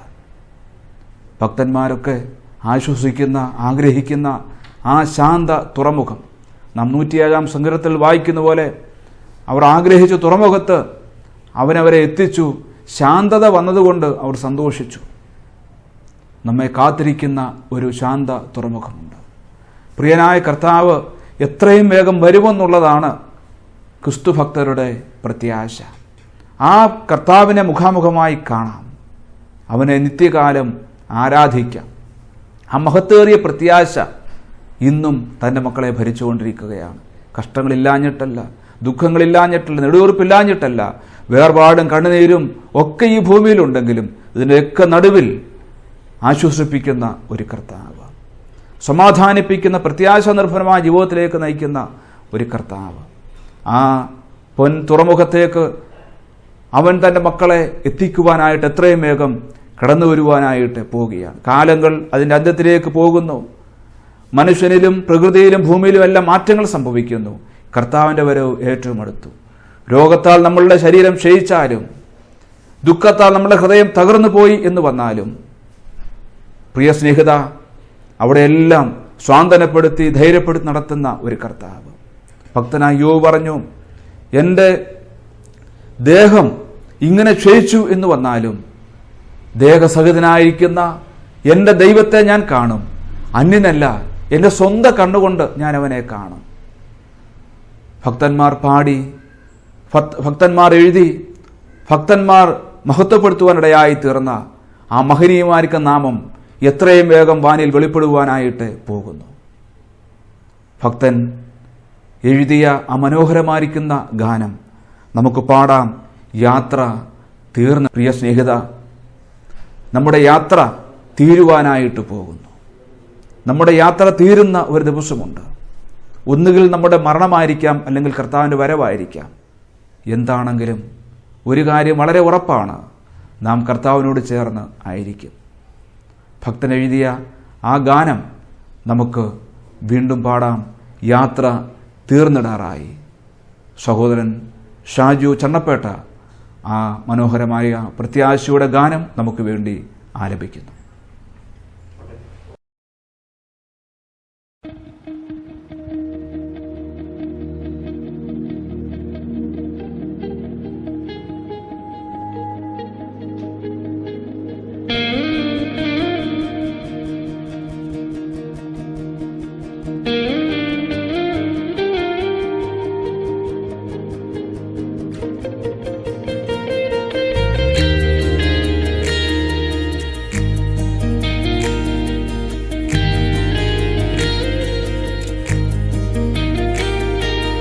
യാത്ര തീർന്നിടുമേ, ജീവിതയാത്ര തീർന്നിടുമേ, വിഷമങ്ങളേറുന്ന വിനകളേറുന്ന യാത്ര തീർന്നിടുമേ, വിഷമങ്ങളേറുന്ന വിനകളേറുന്ന യാത്ര തീർന്നിടുമേ.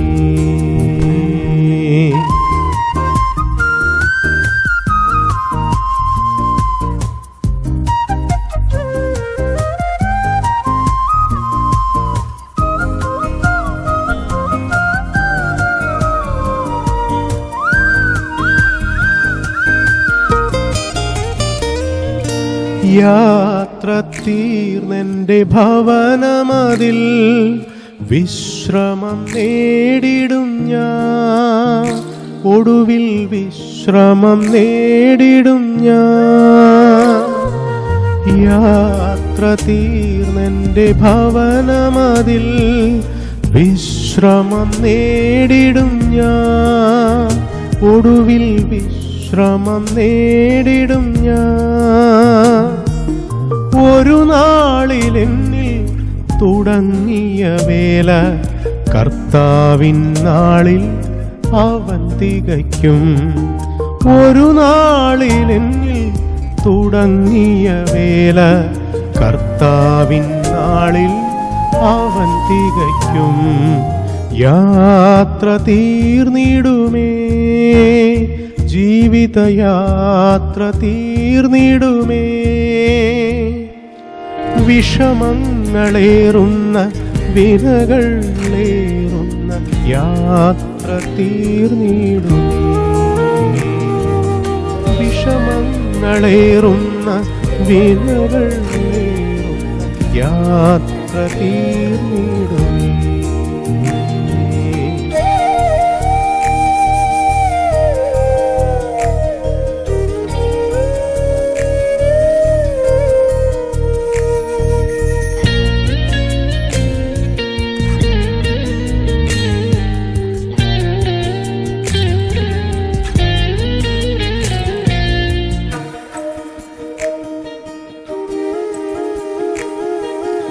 രോഗത്താലെന്നും ക്ഷീണിതനാകുമ്പോൾ, ദേഹം ക്ഷയിച്ചിടുമ്പോൾ, എൻ്റെ മാനസമുരുകിടുമ്പോൾ.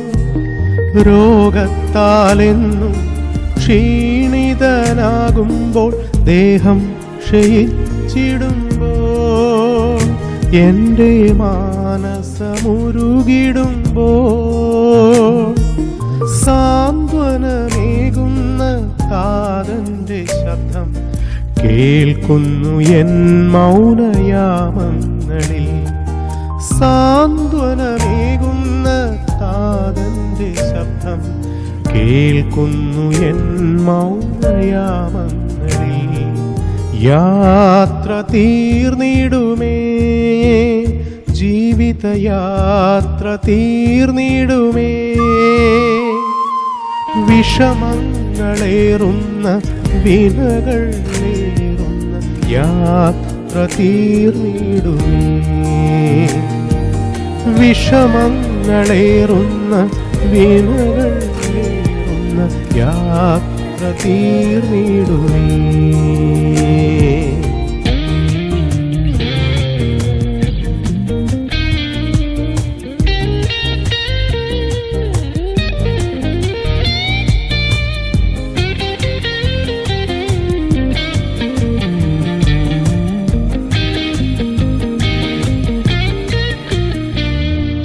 മമ കൃപ മതിയെന്നരുളിയ നാഥൻ, മതി മതിയെന്നാളുമേ എൻ്റെ ജീവിതയാത്രയതിൽ. മമ കൃപ മതിയെന്നരുളിയ നാഥൻ, മതി മതിയെന്നാളുമേ എൻ്റെ ജീവിതയാത്രയതിൽ. തളരാതെ വലയാതെ തൻ കരമേന്തി പോയിടുമെൻ ജീവനാളുകളെല്ലാം. തളരാതെ വലയാതെ തൻ കരമേന്തി പോയിടുമെൻ ജീവനാളുകളെല്ലാം. യാത്ര തീർന്നിടുമേ, ജീവിതയാത്ര തീർന്നിടുമേ. വിഷമങ്ങളേറുന്ന വിനകളേറുന്ന യാത്ര തീർന്നിടുമേ. വിഷമങ്ങളേറുന്ന വിനകളേറുന്ന യാത്ര തീർന്നിടുമേ.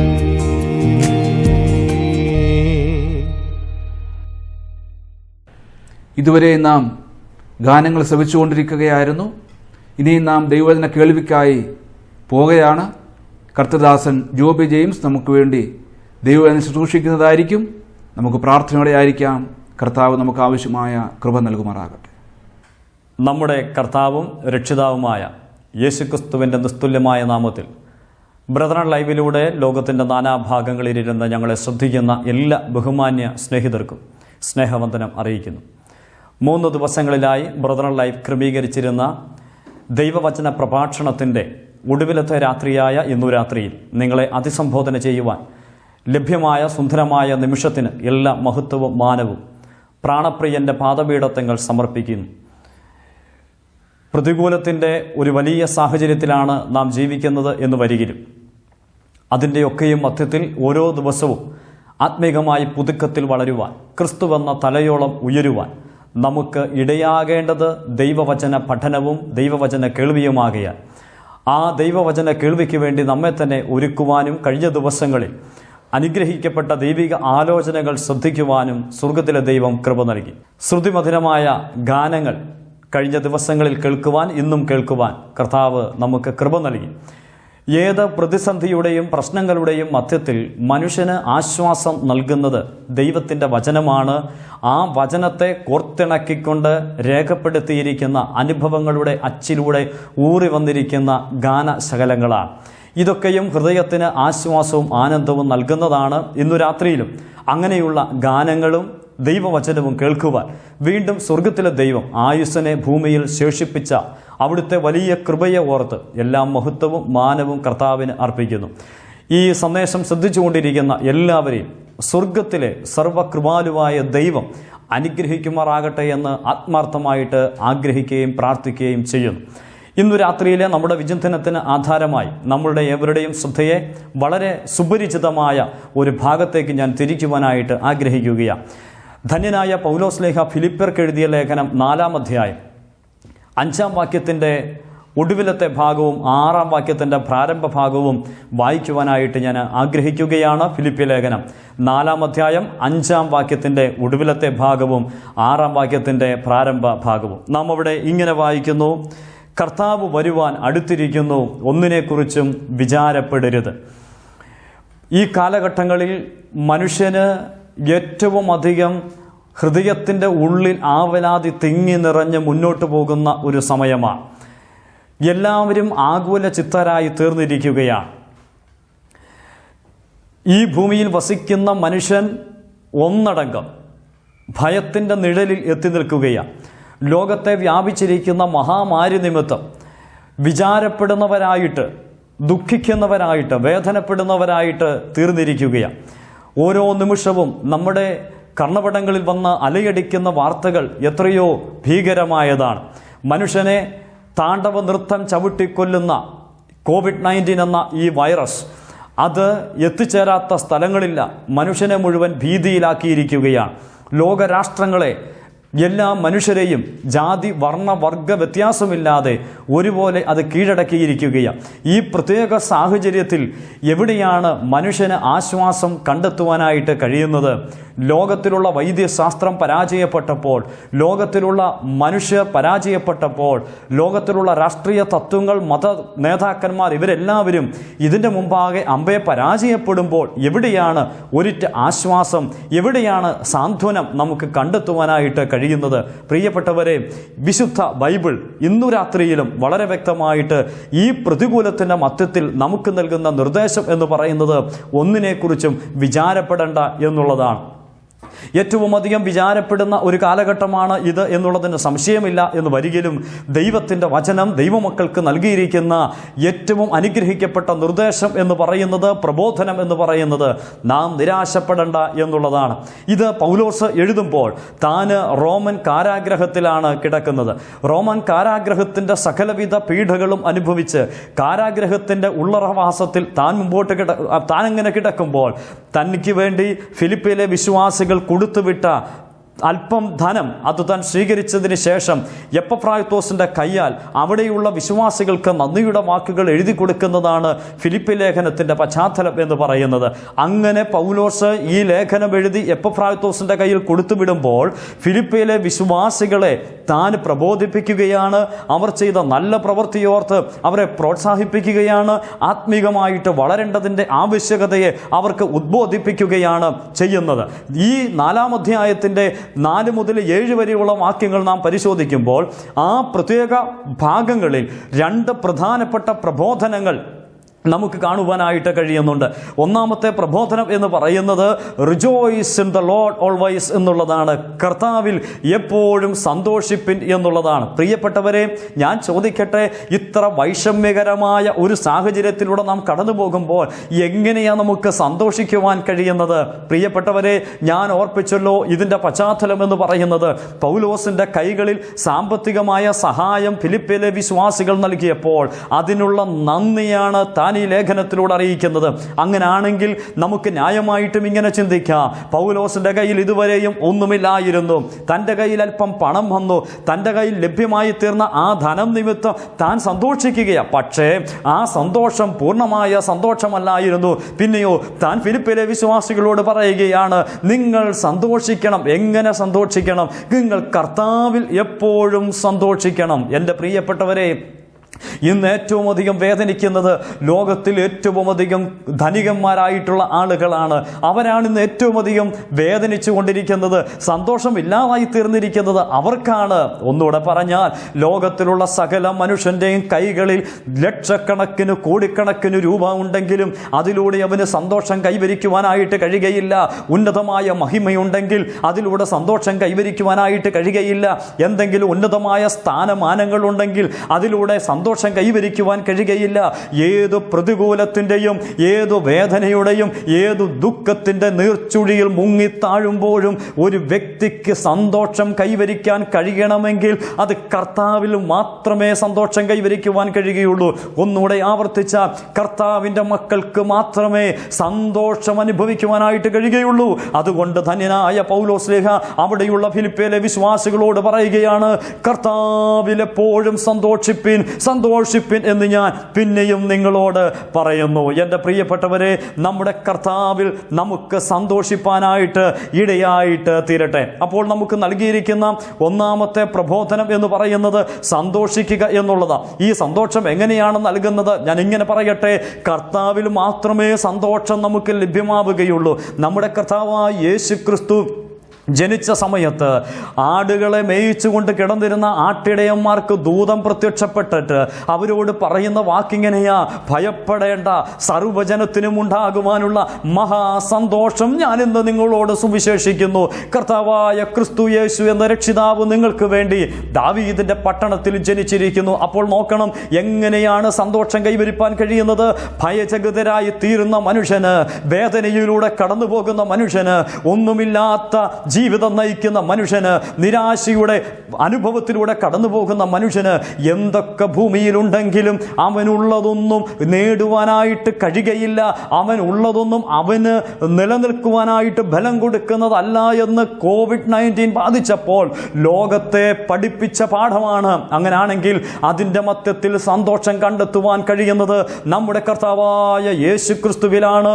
മഹാസന്തോഷം കരഗതമാക്കണമെങ്കിൽ കർത്താവായ യേശു ക്രിസ്തുവിലൂടെ മാത്രമേ കഴിയുകയുള്ളൂ. ഇന്നു രാത്രിയിൽ എന്നെ കേൾക്കുന്ന ബഹുമാന്യ സ്നേഹിതരോട് ഞാൻ പറയട്ടെ, കർത്താവായ യേശു ക്രിസ്തുവിൽ സന്തോഷം അനുഭവിക്കുവാൻ നമുക്കിടയായിട്ട് തീരുന്നതോർത്ത് എല്ലാ മഹത്വവും നമുക്ക് കർത്താവിന് അർപ്പിക്കാം. ഒന്നാമത്തെ പ്രബോധനം അതായിരുന്നു, കർത്താവിൽ എപ്പോഴും സന്തോഷിപ്പിൻ.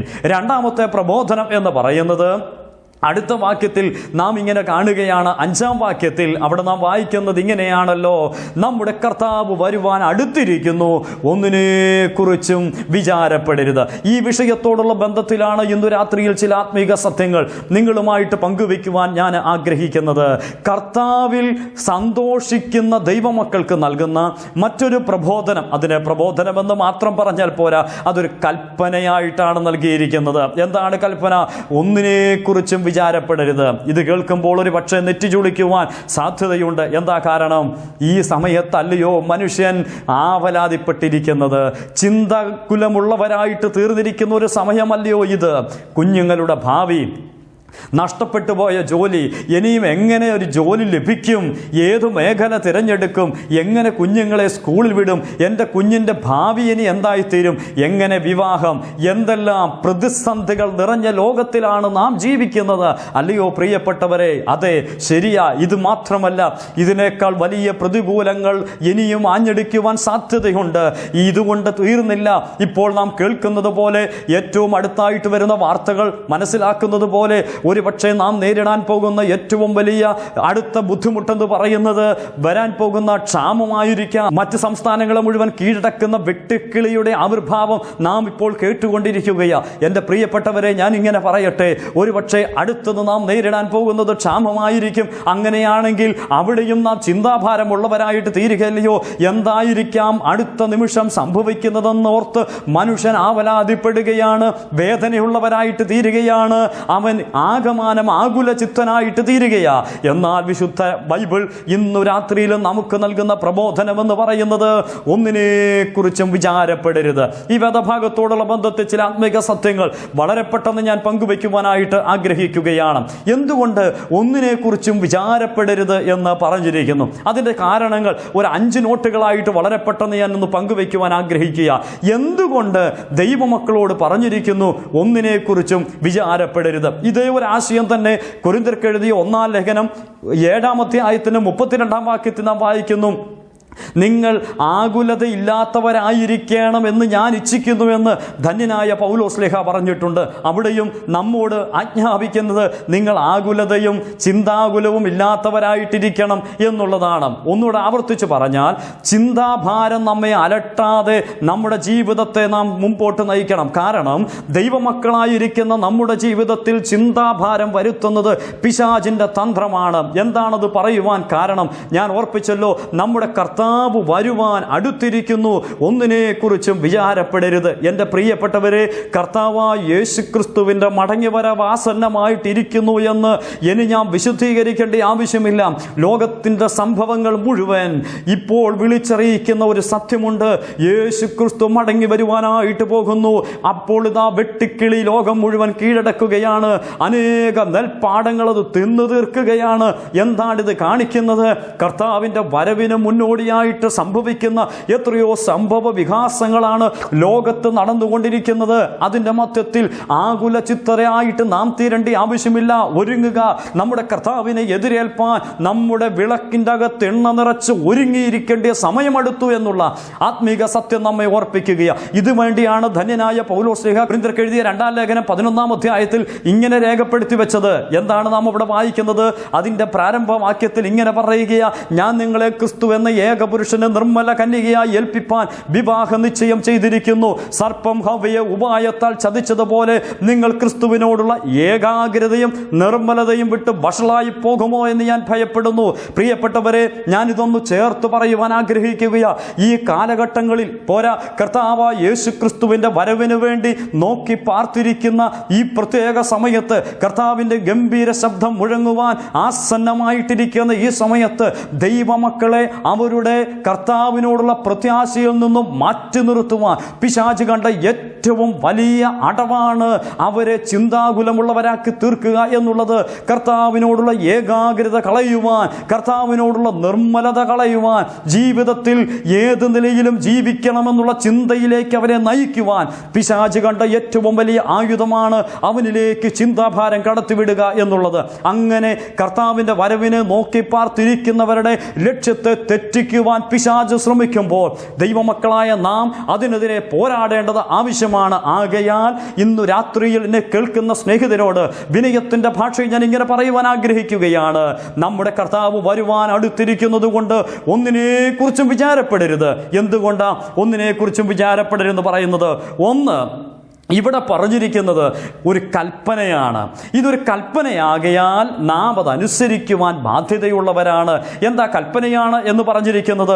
ഉൽപ്പത്തി പുസ്തകം 3-ാം അധ്യായത്തിൻ്റെ 3-ാം വാക്യത്തിൽ ദൈവം ഹവ്വയോടും ആദത്തോടും പറഞ്ഞിരുന്നു, വൃക്ഷത്തിൻ്റെ ഫലം നീ തിന്നരുത്, തിന്നുന്ന നാളിൽ നീ മരിക്കും. അങ്ങനെ തിന്നരുതെന്നൊരു കൽപ്പന കൊടുത്ത് ആ തിന്നരുതെന്ന് പറഞ്ഞ കൽപ്പനയെ അവർ നിരാകരിച്ചതുകൊണ്ട് അവർ പാപം ചെയ്തത്.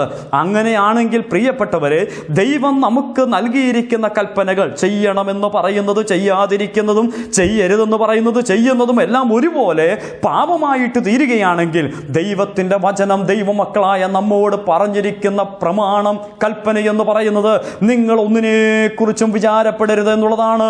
അങ്ങനെ വിചാരപ്പെടരുതെന്ന് പറയുന്ന ഈ പ്രമാണത്തെ ലംഘിക്കുന്നവരായിട്ട് നാം തീരുന്നു എങ്കിൽ തീർച്ചയായിട്ടും പ്രിയപ്പെട്ടവരെ ഞാൻ പറയട്ടെ, നാം പാപം ചെയ്യുകയാണ്. എന്തുകൊണ്ടാണ് വിചാരപ്പെടുക എന്ന് പറയുന്നത്? പറയുന്നത്? ഒന്നാമത്തെ കാരണം, നാം വിചാരപ്പെടുന്നു എങ്കിൽ പാപം ചെയ്യുകയാ. ദൈവത്തിൻ്റെ മക്കൾ പാപം ചെയ്യാതിരിക്കണമെന്നുള്ള ആഗ്രഹം ദൈവത്തിനുള്ളത് കൊണ്ട് നമുക്കുള്ള പ്രമാണം നാം ഒരിക്കലും വിചാരപ്പെടരുത് എന്നുള്ളതാണ്. ഇന്നു രാത്രിയിൽ എന്തുകൊണ്ട് വിചാരപ്പെടരുതെന്ന് പറഞ്ഞിരിക്കുന്നു? ഒന്നാമത്തെ കാരണം, നമ്മോട് ദൈവം പറഞ്ഞ കൽപ്പനയെ നാം പ്രമാണിക്കണം എന്നുള്ളത് കൊണ്ട്.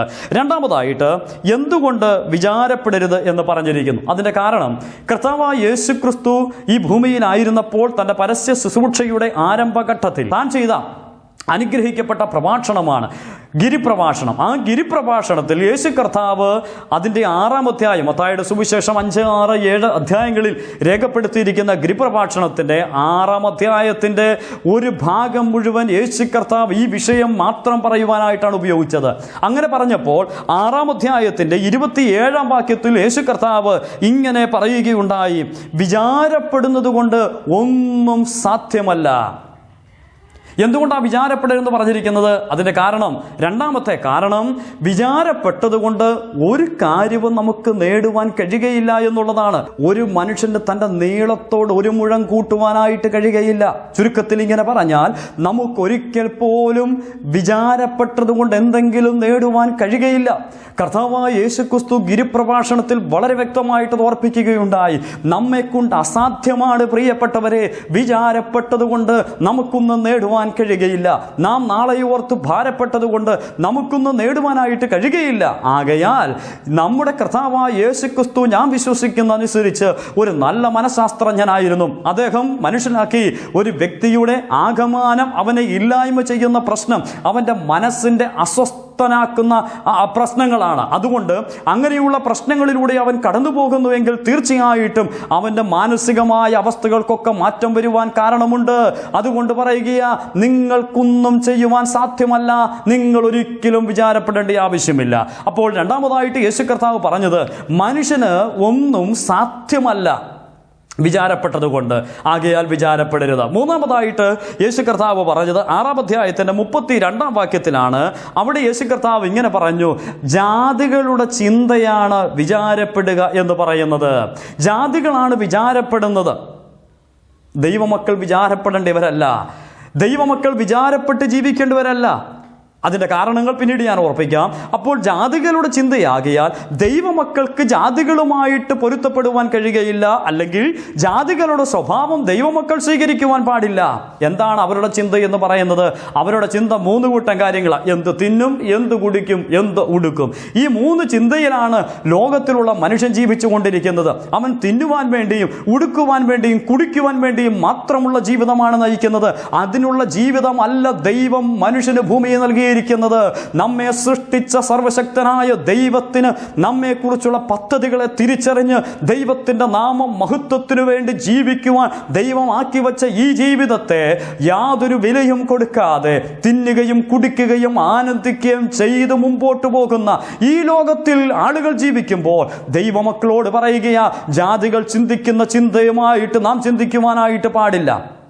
ഈ ലോക്ക്ഡൗണിൻ്റെ ഒരളവിടയ്ക്ക് വന്നപ്പോൾ സൂപ്പർ മാർക്കറ്റിൽ സാധനം വാങ്ങിക്കുവാനായിട്ട് അനേക ആളുകളുണ്ടായിരുന്നു. കൂടെ ഞാനും സാധനം വാങ്ങിക്കുവാൻ പോയി. ഏറ്റവും രസാവഹമായ കാര്യമെന്ന് പറയുന്നത്, അവിടെ ചെന്നപ്പോൾ ഒത്തിരി ആളുകളുണ്ട്, എല്ലാവരെയും നോക്കിയാണ് കയറ്റി വിടുന്നത്. അങ്ങനെ സൂപ്പർ മാർക്കറ്റിലോട്ട് കയറുമ്പോൾ അനേക ആളുകൾ അവർക്ക് വീട്ടിലേക്ക് വേണ്ടുന്ന സാധനം വാങ്ങിക്കാൻ വന്നപ്പോൾ ഒരു സ്ത്രീ എല്ലാവരുടെയും ശ്രദ്ധയിൽപ്പെട്ടു. അവർ സൂപ്പർ മാർക്കറ്റ് വാങ്ങിക്കാൻ വന്ന ഒരു സ്ത്രീയായിട്ടാണ് മനസ്സിലാക്കിയത്.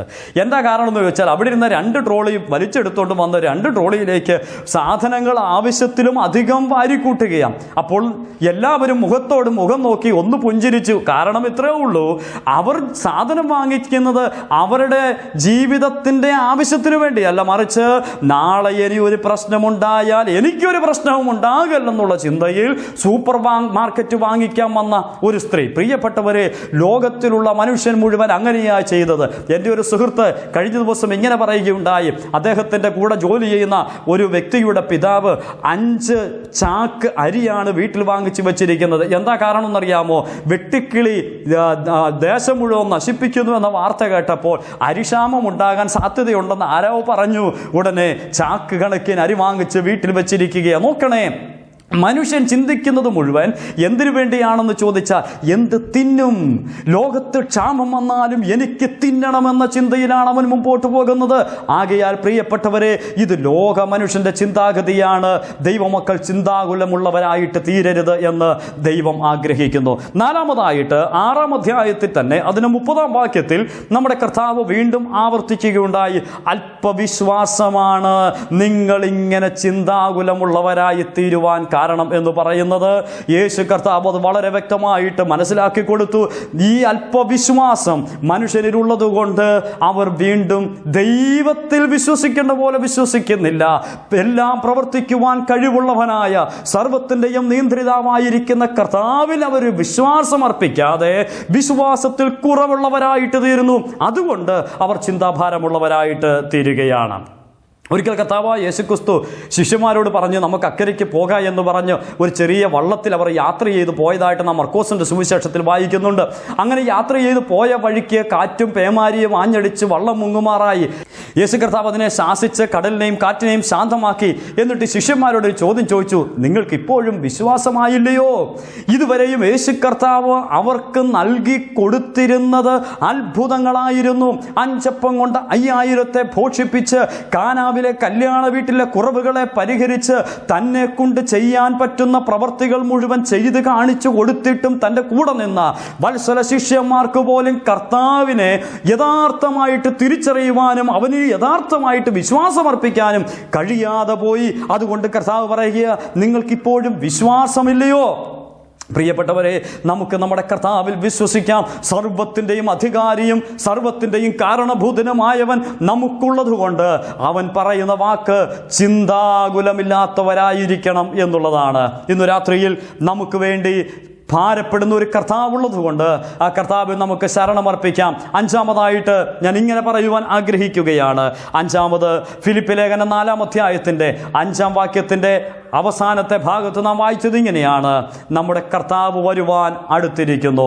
ഞാൻ അവിടെ നിന്ന് ഇങ്ങനെ പറയട്ടെ, 5-മതായിട്ട് എന്തുകൊണ്ട് വിചാരപ്പെടേണ്ട എന്ന് പറഞ്ഞു എന്ന് ചോദിച്ചാൽ, നമ്മുടെ കർത്താവ് അടുത്തിരിക്കുന്നത് കൊണ്ട്. മലയാള പരിഭാഷയേക്കാൾ ഇംഗ്ലീഷിൽ അല്പം കൂടെ അത് വ്യക്തമാണ്. നാം അവിടെ ഇങ്ങനെ വായിക്കുന്നത്, the Lord is at hand, നമ്മുടെ കർത്താവ് അടുത്തിരിക്കുന്നു.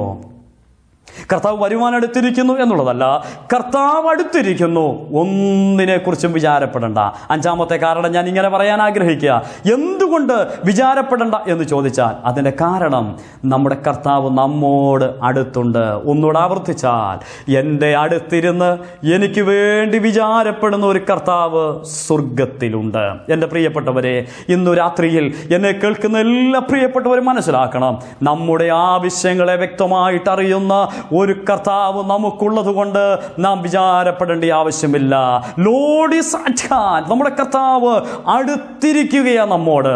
നാം ഒന്നിനെ കുറിച്ചും വറിയാകേണ്ട ആവശ്യമില്ല. പ്രതികൂലങ്ങളുടെ കാറ്റുകൾ ആഞ്ഞടിക്കട്ടെ, അത് തിരമാലകൾ പോലെ ഉയർന്ന് ഉയർന്ന് അലയടിക്കട്ടെ, എത്ര ശക്തിയേറിയ കൊടുങ്കാറ്റ് പോലെ അത് ആഞ്ഞു വരട്ടെ, എന്തു വന്നാലും പതറാതെ നമുക്ക് മുന്നോട്ട് പോകുവാൻ കഴിയണമെങ്കിൽ ഈ കർത്താവിൽ നാം ശരണമർപ്പിക്കണം. ഈ കർത്താവ് നമ്മോട് അടുത്തുണ്ട്. അതുകൊണ്ട് നമ്മോട് പറയുക, ഒന്നിനെക്കുറിച്ചും വിചാരപ്പെടേണ്ട. ഞാനതൊന്ന് മനസ്സിലാക്കി തരാം.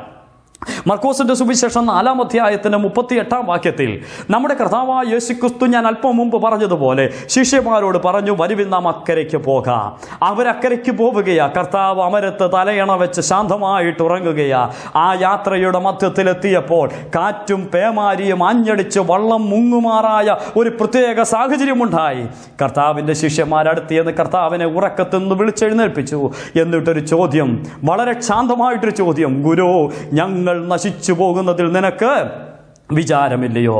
അതിന് കർത്താവായ യേശു കർത്താവ് എഴുന്നേറ്റ് നിന്നിട്ട് ആ കാറ്റിനെയും കടലിനെയും ശാസിച്ചു. എന്നിട്ട് അവരോട് പറഞ്ഞത്, നിങ്ങൾക്ക് ഇതുവരെയും വിശ്വാസമായില്ലയോ എന്ന് ചോദിച്ചു. ഞാൻ അവിടെ ഇങ്ങനെ പറയുവാൻ ആഗ്രഹിക്കുകയാണ്, നമ്മുടെ കർത്താവായ യേശു ക്രിസ്തു അക്കരയ്ക്ക് പോകുവാൻ ശിഷ്യന്മാരോട് പറഞ്ഞവനാ. ശിഷ്യന്മാരുടെ തീരുമാനമായിരുന്നില്ല അക്കരയ്ക്ക് പോക എന്നുള്ളത്. അത് നമ്മുടെ കർത്താവിൻ്റെ തീരുമാനമായിരുന്നു. കർത്താവാണ് ശിഷ്യന്മാരോട് പറഞ്ഞത്, വരുവിൻ നാം അക്കരയ്ക്ക് പോകാം. പ്രിയപ്പെട്ടവരെ, അക്കരയ്ക്ക് പോക എന്ന് പറഞ്ഞവൻ കർത്താവാണെങ്കിൽ, വീണ്ടും ഞാൻ ആവർത്തിക്കുകയാണ്, അക്കരയ്ക്ക് പോക എന്ന് പറഞ്ഞത് കർത്താവാണെങ്കിൽ അക്കരെ കൊണ്ട് എന്നെത്തിക്കുക എന്ന ഉത്തരവാദിത്വം കർത്താവിൻ്റെതാണ്.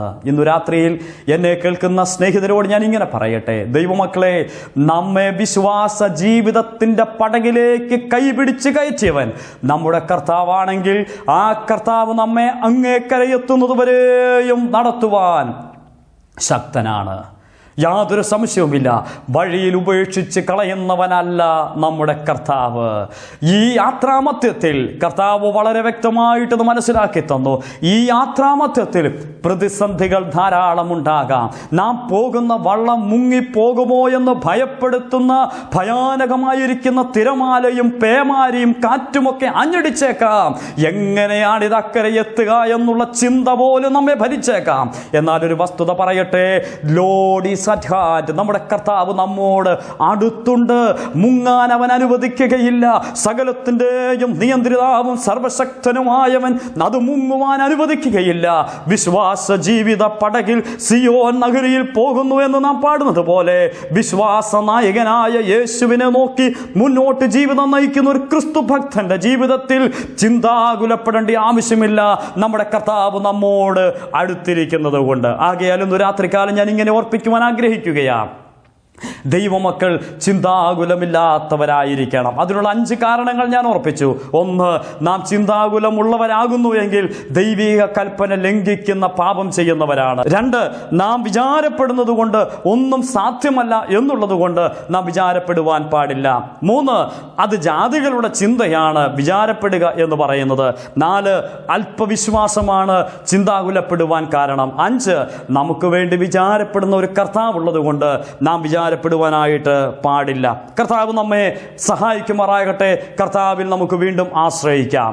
നമ്മുടെ കർത്താവായ യേശുക്രിസ്തു ഭൂമിയിലായിരുന്നപ്പോൾ ഈ കാര്യം താൻ എടുത്തു പറഞ്ഞ 4 സന്ദർഭം തിരുവചനത്തിൽ നമുക്ക് കാണുവാനായിട്ട് കഴിയുന്നുണ്ട്. വിചാരപ്പെടരുത് എന്നുള്ള കാര്യത്തെ വ്യക്തമാക്കി തന്ന 4 കാര്യങ്ങൾ. അതിൽ ഈ സന്ദേശത്തോടുള്ള ബന്ധത്തിൽ 3 കാര്യങ്ങൾ ഞാൻ ഒന്ന് ഓർപ്പിക്കുവാനായിട്ട് ആഗ്രഹിക്കുക. 1, കർത്താവായ യേശുക്രിസ്തു മത്തായിയുടെ സുവിശേഷം 6-ാം അധ്യായം 25-ാം വാക്യത്തിൽ രേഖപ്പെടുത്തിയിട്ടുണ്ട്. നിങ്ങൾ ആഹാരം, വസ്ത്രം അഥവാ എന്ത് ഉടുക്കും, എന്ത് കഴിക്കും, നാം അത് ചിന്തിച്ചതാ. ഈ വിഷയത്തെ ഓർത്ത് നിങ്ങൾ വിചാരപ്പെടേണ്ട ആവശ്യമില്ല. അതാണ് കർത്താവ് 1ാമത് വിചാരപ്പെടുന്നതിനോടുള്ള ബന്ധത്തിൽ പറഞ്ഞു തന്നിരിക്കുന്നത്. അപ്പോൾ പ്രിയപ്പെട്ടവരെ, നാം വിചാരപ്പെടരുത് എന്ന് കർത്താവ് വ്യക്തമാക്കി തന്ന 1ാമത്തെ കാര്യം, നാം എന്തുടുക്കും, എന്ത് കുടിക്കും, എന്ത് കഴിക്കുമെന്നുള്ള വിഷയത്തോടുള്ള ബന്ധത്തിൽ വിചാരപ്പെടരുത്. എന്നിട്ട് താനത് മനസ്സിലാക്കാനായിട്ട് ദൃഷ്ടാന്തം കൂടി പറയുക. എന്താ ദൃഷ്ടാന്തം? അവിടെ നാം ഇങ്ങനെയാ വായിക്കുന്നത്: ആകാശത്തിലെ പറവകളെ നോക്കുവീൻ, അവ വിതയ്ക്കുന്നില്ല, കൊയ്യുന്നില്ല, കളപ്പുരകളിൽ കൂട്ടിവെക്കുന്നതുമില്ല, എങ്കിലും നിങ്ങളുടെ സ്വർഗസ്ഥനായ പിതാവ് അവയെ പുലർത്തുന്നു. നിങ്ങൾ അവയേക്കാൾ എന്ത് വിശേഷതയുള്ളവർ. എൻ്റെ പ്രിയപ്പെട്ടവരെ, സ്വർഗത്തിലെ ദൈവം ആകാശത്തിൽ പാറിപ്പറക്കുന്ന പക്ഷിജാലങ്ങളെയും പറവകളെയും അവയുടെ വിശപ്പ് തിരിച്ചറിഞ്ഞ് പരിപാലിക്കുന്ന ദൈവമാണെങ്കിൽ, അവയുടെ ദൈവമല്ല നമ്മുടെ ദൈവമാണ് അവയെ പരിപാലിക്കുന്നതെങ്കിൽ, നാം അവയേക്കാൾ എത്രയോ വിശേഷതയുള്ളവർ. അതുകൊണ്ട് നമ്മുടെ കർത്താവ് പറയുക, നിങ്ങൾ വിചാരപ്പെടുവാനായിട്ട് പാടില്ല. എന്നിട്ട് കർത്താവ് വീണ്ടും ചേർത്ത് പറഞ്ഞൊരു വാക്കുണ്ട്. കർത്താവ് പറയുക, വയലിലെ താമരയെ നോക്കുവിൻ. ശലോമോൻ പോലും വിളിച്ചു പറഞ്ഞിരിക്കുന്ന വസ്തുത. ആ താമര വെള്ളത്തിന് മുകളിൽ, അതൊരു പക്ഷേ നാളെ അഴുകിപ്പോകുന്നതായിരിക്കാം, എന്നാൽ ആ വെള്ളത്തിന് മുകളിൽ നിൽക്കുന്ന താമരയെ ഇത്ര മനോഹരമായി ചമച്ച ഒരു ദൈവം സ്വർഗത്തിലുണ്ടെങ്കിൽ, പ്രിയപ്പെട്ടവരെ, നമ്മെ അവൻ എത്ര അധികമായിട്ട് കരുതും. വയലിലെ പുല്ലിനെ പോഷിപ്പിക്കുന്ന ദൈവം, നാളെ കരിഞ്ഞുണങ്ങുന്ന പുല്ലിനെ കരുതുന്ന ദൈവം നമ്മെ എത്ര അധികമായിട്ട് കരുതും. ഇന്നു രാത്രിയിൽ എൻ്റെ പ്രിയപ്പെട്ടവരെ, ഞാൻ ഇങ്ങനെ ഓർപ്പിക്കുവാൻ ആഗ്രഹിക്കുകയാ, നമുക്ക് വേണ്ടി വിചാരപ്പെടുന്ന ഒരു ദൈവം സ്വർഗത്തിലുണ്ട്. അതുകൊണ്ട് കർത്താവ് വിചാരപ്പെടരുതെന്ന് പറഞ്ഞ 1ാമത്തെ വിഷയം, നിങ്ങൾ എന്ത് കഴിക്കും, എന്ത് കുടിക്കും, എന്തുടുക്കും എന്നുള്ളതിനെ ഓർത്ത് വിചാരപ്പെടരുത്. 2, മത്തായിയുടെ സുവിശേഷം 6-ാം അധ്യായം 34-ാമത്തെ വാക്യത്തിലാ. അവിടെ കർത്താവ് ഇങ്ങനെ പറഞ്ഞു: നാളേക്കായി വിചാരപ്പെടരുത്. നമ്മുടെയൊക്കെയും വിചാരം പലപ്പോഴും നാളെയെക്കുറിച്ചുള്ള ഭാരമാണ്. ഇന്നെന്നുള്ള ദിവസം എങ്ങനെയോ കഴിഞ്ഞു പോകുന്നു. പക്ഷെ നാളെ എന്തായിത്തീരും? ഒന്നുകൂടെ പറഞ്ഞാൽ, എന്തായിരിക്കും എൻ്റെ ഭാവി? അതിനെ ഓർത്ത് ഭാരപ്പെടുന്ന യുവതി യുവാക്കന്മാർ, അതിനെ ഓർത്ത് ഭാരപ്പെടുന്ന നിരവധി ആളുകൾ എന്നെ ശ്രദ്ധിക്കുന്നുണ്ട്. ഞാനിങ്ങനെ പറയട്ടെ, നാളേക്കായി വിചാരപ്പെടണ്ട. നാളെ നമ്മുടെ കൈകളിലല്ല. പരേതനായ TK സമൂർ സാറ് ഇങ്ങനെ എഴുതിയിട്ടുണ്ടല്ലോ, നാളെ എന്തു നടക്കും ഞാൻ അറിയുന്നില്ല, നീളെ എന്നെ കരുതുന്നോൻ അറിഞ്ഞിടുന്നു, കാലം ആകുലത്തിന് അവകാശം എനിക്കിന്നില്ല. പ്രിയപ്പെട്ടവരെ, നാം എന്തിനാ ആകുല ചിത്തരായി തീരുന്നത്? പരേതനായ TK സമൂഹ സാർ ഇങ്ങനെ, നാളെ എന്തു നടക്കും ഞാൻ അറിയുന്നില്ല, നീളെ എന്നെ കരുതുന്നോനറിഞ്ഞിടുന്നു, കാലമദീനദീനനാണവനാകയാൽ ആകുലത്തിനവകാശം എനിക്കിന്നില്ല. അറിയുന്നല്ലോ ദൈവം അറിയുന്നല്ലോ, എൻ്റെ ഭാവിയാകെ നാഥൻ അറിയുന്നല്ലോ, എന്തിനായി ഞാൻ ചിന്തകളാൽ കലങ്ങിയിടുന്നു, എന്തിനായി ഞാൻ ചിന്തകളാൽ കലങ്ങിടുന്നു. ആകയാൽ നാം നാളെയോർത്ത് ഭാരപ്പെടേണ്ട ആവശ്യമില്ല. നാളെ നാം എങ്ങനെ നടക്കണം, എന്തുടുക്കണം, എങ്ങനെയായിരിക്കണമെന്ന് നിയന്ത്രിക്കുകയും നമുക്ക് വേണ്ടി കാര്യങ്ങളെ ക്രമീകരിക്കുകയും ചെയ്യുന്ന സർവശക്തനായ ദൈവം നമുക്കുള്ളത് കൊണ്ട് കർത്താവായ യേശുക്രിസ്തു വ്യക്തമായിട്ട് പറയുകയുണ്ടായി, നാളെക്കുറിച്ച് വിചാരപ്പെടരുത്. ഇനി മൂന്നാമതായിട്ട് ലൂക്കോസിന്റെ സുവിശേഷം 10-ാം അധ്യായം 41-ാം വാക്യത്തിലേക്ക് വരുമ്പോൾ അവിടുത്തെ വിഷയം മാർത്തയും മറിയയും ലാസറിന്റെ ഭവനത്തിൽ കർത്താവ് ചെല്ലുന്ന വിഷയത്തോടുള്ള ബന്ധത്തിലാണ്. അവിടെ മാർത്ത പലവിധമായ ചിന്തകളാൽ ഭാരപ്പെട്ട് അടുക്കളയിലെ ജോലി, തൻ്റെതായിരിക്കുന്ന എല്ലാ കാര്യത്തിലും ജോലിയിൽ ഇങ്ങനെ മുഴുകി വന്ന് കർത്താവിൻ്റെ അടുക്ക വന്ന് വളരെ ഭാരപ്പെട്ട് കർത്താവിൻ്റെ മുമ്പാകെ ഇരിക്കുമ്പോൾ കർത്താവ് അവളോട് പറയുന്നൊരു വാക്കുണ്ട്, മാർത്തയെ, നീ പലതിനെ ചൊല്ലി ഭാരപ്പെട്ടിരിക്കുകയാ, നീ വിലപിക്കുന്നത് പലതിനെ ചൊല്ലിയാ. വേണ്ട, അതൊന്നും ആവശ്യമില്ല, ഒന്ന് മാത്രം മതി. മറിയ നല്ല അംശം തിരഞ്ഞെടുത്തു. അതെ, കർത്താവിൻ്റെ സന്നിധിയിൽ നല്ല അംശം തിരഞ്ഞെടുത്തിരിക്കുന്ന മറിയെ പോലെ ജീവിക്കുവാനിടയായി തീരണം. പലതിനെ ചൊല്ലി വിലപിച്ചും ദുഃഖിച്ചും വേദനപ്പെട്ടും പോകുന്ന ജീവിതമല്ല ദൈവമക്കളെ നമുക്ക് വേണ്ടിയത്. വിഷയങ്ങൾ എത്രമാത്രം വലിയതായിരുന്നാലും അതൊന്നും ഓർത്ത് ആകുലചിത്തരായി തീരേണ്ട ആവശ്യം നമുക്കില്ല. ഞാൻ ഓർപ്പിച്ചതുപോലെ നമുക്ക് വേണ്ടി കരുതുന്ന ഈ വിശ്വാസ ജീവിതത്തിൽ നമുക്ക് വേണ്ടി കരുതുന്ന ഒരു കർത്താവ് സ്വർഗത്തിലുള്ളത് കൊണ്ട് ആ ദൈവത്തിൽ നമുക്ക് അമിതമായിട്ട് ശരണപ്പെടാം. നമുക്കുള്ള ചിന്താഭാരങ്ങളെ മുഴുവൻ നമുക്ക് മാറ്റിവെക്കാം. നമ്മുടെ കർത്താവിൻ്റെ നാമത്തിൻ്റെ മഹത്വത്തിനു വേണ്ടി നമുക്ക് ജീവിക്കാം. കർത്താവ് നമ്മെ അതിനായിട്ട് സഹായിക്കുമാറാകട്ടെ. നമ്മുടെ കർത്താവായ യേശുക്രിസ്തു ഈ ഭൂമിയിലായിരുന്നപ്പോൾ ചെയ്ത ആ പ്രഭാഷണത്തിൽ മത്തായിയുടെ സുവിശേഷം 6-ാം അധ്യായത്തിൽ യേശു കർത്താവ് വ്യക്തമാക്കി കൊടുത്തു, നിങ്ങൾ വിചാരപ്പെടേണ്ട ആവശ്യമില്ല. എന്നിട്ട് കർത്താവ് വ്യക്തമാക്കി കൊടുത്ത മറ്റൊരു കാര്യം അവിടെ ഇങ്ങനെയാണ്, മുമ്പേ ദൈവത്തിൻ്റെ രാജ്യവും നീതിയും അന്വേഷിപ്പീൻ, അതോടുകൂടി ഇതൊക്കെയും നിങ്ങൾക്ക് ലഭിക്കും. എൻ്റെ പ്രിയപ്പെട്ടവരെ, നാം ചെയ്യേണ്ടത് എന്താ? ഈ ഭൂമിയിൽ നാം ഇങ്ങനെ ജീവിക്കുമ്പോൾ നാം നമ്മുടെ സൃഷ്ടാവിലേക്ക് നോക്കേണ്ടത് ആവശ്യമാണ്. മുമ്പേ ദൈവത്തിന്റെ രാജ്യവും നീതിയും അന്വേഷിക്കുവാൻ ഇടയായിട്ട് തീരണം. അതേ, സർവ്വ മനുഷ്യർക്കും ദൈവവുമായിട്ടുള്ള ബന്ധം നഷ്ടപ്പെട്ടു പോയപ്പോൾ ആ ബന്ധത്തെ പുനഃസ്ഥാപിക്കേണ്ടത് ആവശ്യമായിട്ട് തീർന്നു.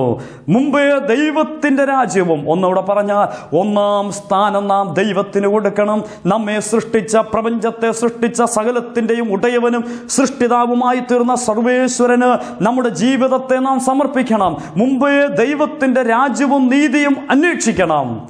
എങ്കിൽ മാത്രമേ നമുക്ക് വേണ്ടി ദൈവം കരുതുവാനായിട്ട് ഇടയായി തീരുകയുള്ളൂ. ദൈവിക കരുതൽ നമുക്ക് അനുഭവിക്കുവാനായിട്ട് ഇടയായി തീരണമെങ്കിൽ ദൈവവുമായിട്ട് അഭേദ്യമായ ഒരു ബന്ധം നമുക്ക് ഉണ്ടാകേണ്ടത് വളരെ ആവശ്യമാണ്. ഇന്ന് രാത്രിയിൽ എന്നെ ശ്രദ്ധിക്കുന്ന ബഹുമാന്യ സ്നേഹിതരോട് ഞാൻ ഇങ്ങനെ പറയുവാനായിട്ട് ആഗ്രഹിക്കുകയാണ്, ഈ കർത്താവായ യേശുക്രിസ്തുവുമായി ഒരു ഹൃദ്യമായിരിക്കുന്ന സ്നേഹബന്ധം ഇതുവരെയും ഉണ്ടായിട്ടില്ല എങ്കിൽ ഇന്നു രാത്രിയിൽ നിങ്ങൾ മറന്നു പോകരുത്, നിങ്ങൾക്ക് വേണ്ടി കരുതുന്ന ഒരു ദൈവമുണ്ട്. മത്തായിയുടെ സുവിശേഷം 6-ാം അധ്യായത്തിൽ നാം വായിക്കുമ്പോൾ ആ ദൈവത്തിൻ്റെ 3 പ്രത്യേകതകൾ വളരെ പെട്ടെന്ന് നിങ്ങളുടെ മുമ്പിലേക്കൊന്ന് കാണിക്കുവാനായിട്ട് കർത്താവിൽ ഞാൻ ശരണപ്പെടുകയാണ്. ഒന്ന്, കർത്താവായ യേശു ക്രിസ്തു ഈ ഭൂമിയിൽ വെച്ച് പിതാവായ ദൈവത്തെ ലോകത്തിനു മുമ്പാകെ വെളിപ്പെടുത്തി കൊടുത്തു. എങ്ങനെയാണ് വെളിപ്പെടുത്തി കൊടുത്തത്? 6-ാം അധ്യായത്തിൽ യേശു കർത്താവ് പറഞ്ഞത് ഇങ്ങനെയാണ്: നിങ്ങൾ പ്രാർത്ഥിക്കണം. എങ്ങനെയാ പ്രാർത്ഥിക്കേണ്ടത് എങ്ങനെയാണെന്ന് അറിയാതിരുന്ന മനുഷ്യനെ പ്രാർത്ഥിക്കുവാൻ പഠിപ്പിച്ച കർത്താവ് പഠിപ്പിച്ച പ്രാർത്ഥന ഞങ്ങളുടെ സ്വർഗസ്ഥനായ പിതാവേ എന്നുള്ള പ്രാർത്ഥനയാണ്. അവിടെ നിന്ന് ഞാൻ ഒരു വാക്ക് ഇങ്ങനെ പറയാൻ ആഗ്രഹിക്കട്ടെ. നമുക്കൊരു ദൈവമുണ്ട്.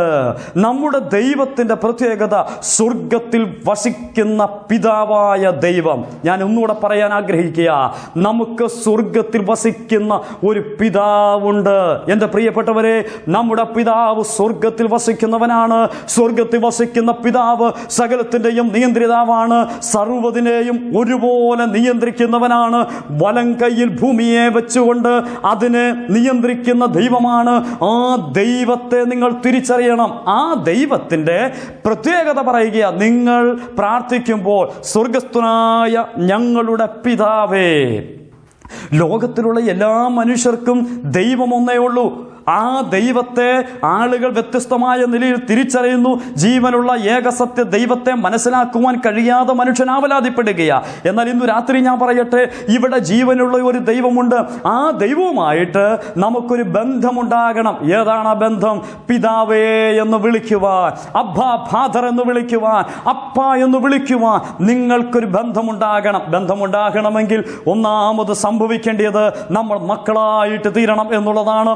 നമുക്ക് വേണ്ടി സകലതും പ്രവർത്തിക്കുന്ന, നമുക്ക് വേണ്ടി അനുഗ്രഹങ്ങൾ ചൊരിയുന്ന, നമുക്ക് വേണ്ടുന്നത് തന്നു നമ്മെ പരിപാലിക്കുന്ന, നമ്മെ ഓരോ ദിവസവും ഭദ്രമായിട്ട് വഴി നടത്തുന്ന ദൈവത്തെ യഥാർത്ഥമായിട്ട് തിരിച്ചറിയണമെങ്കിൽ നാം അവൻ്റെ മക്കളായിട്ട് തീരേണ്ടത് വളരെ ആവശ്യമാണ്. ഇന്നു രാത്രി ഞാൻ പറയട്ടെ, നിങ്ങളുടെ ദൈവം നിങ്ങൾക്ക് പിതാവായി തീർന്നിട്ടുണ്ടോ? അപ്പ എന്ന് വിളിക്കുവാൻ, ഓടിച്ചെന്ന് അണയുവാൻ കൃപാസനം നിങ്ങളുടെ മുമ്പാകെ തുറക്കപ്പെട്ടിട്ടുണ്ടോ? അങ്ങനെയില്ല എങ്കിൽ ഇന്നു രാത്രിയിൽ ഈ പിതാവായ ദൈവത്തെ നിങ്ങൾ തിരിച്ചറിയണം.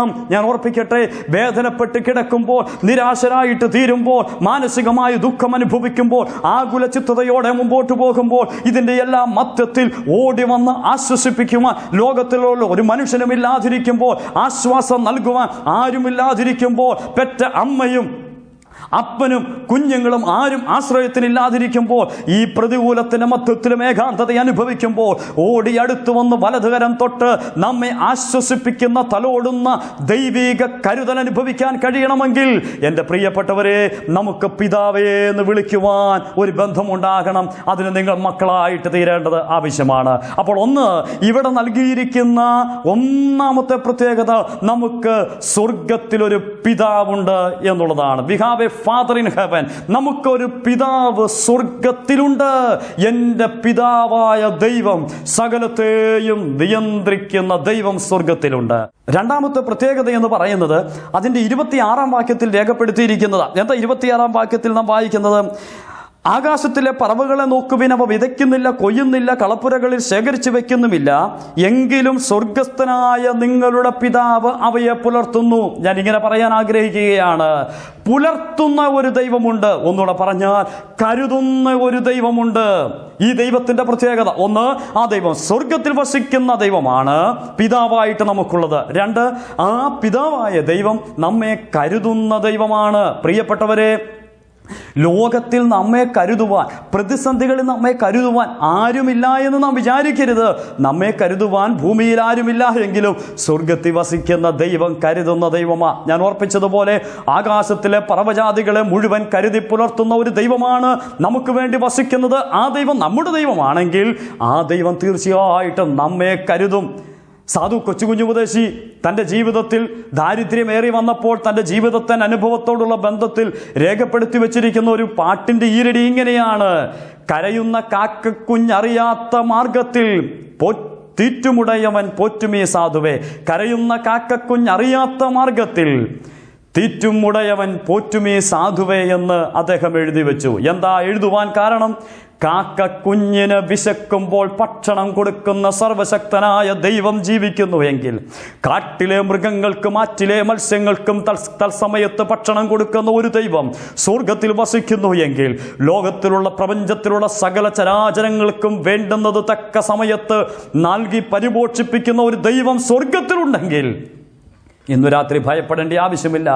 ആ ദൈവം നമ്മെയും കരുതുവാൻ ശക്തനാ, നമ്മെയും പുലർത്തുവാൻ ശക്തനാ. ഇന്നു രാത്രിയിൽ ആ ദൈവത്തെ നിങ്ങൾ തിരിച്ചറിയണം. പിതാവായിട്ട് ദൈവവുമായിട്ട് ബന്ധം നിങ്ങൾക്കുണ്ടാകണം. മക്കളായിട്ട് നാം തീരണം. ആ ബന്ധത്തിൽ നാം എത്തുന്നുവെങ്കിൽ ആ ദൈവം നമ്മെ കരുതുന്ന ദൈവമാണ്. 3, ആ ദൈവത്തെക്കുറിച്ച് നാം ഇവിടെ കാണുന്നത് യോഹന്നാന്റെ സുവിശേഷം 3-ാം അധ്യായം 16-ാം വാക്യത്തിലൂടെയാണ്. God so loved the world, ദൈവം ലോകത്തെ സ്നേഹിച്ചു. ഈ ദൈവത്തിൻ്റെ പ്രത്യേകത ഞാനിങ്ങനെ പറയട്ടെ, ദൈവം സ്നേഹിക്കുന്ന ദൈവമാണ്. ദൈവം സ്നേഹിക്കുന്ന ദൈവമാണ്. ലോകത്തിൽ സ്നേഹിക്കാൻ ആരുമില്ലാതിരിക്കുമ്പോൾ, ലോകത്തിലുള്ളവർ മുഴുവൻ ഉപേക്ഷിച്ച് കളയുമ്പോൾ നമ്മെ അത്യധികമായി സ്നേഹിക്കുന്ന ഒരു ദൈവമുണ്ട്. ലോകത്തെ മുഴുവൻ സ്നേഹിച്ച ഒരു ദൈവമുണ്ട്. ആ ദൈവത്തെ നിങ്ങൾ തിരിച്ചറിയാതെ പോകരുത്. ദൈവത്തിന് കൊടുക്കാവുന്ന നിർവചനം ദൈവം സ്നേഹം തന്നെ. അതെ, സ്നേഹത്തിൻ്റെ പരിപൂർണതയാണ് നമ്മുടെ ദൈവം.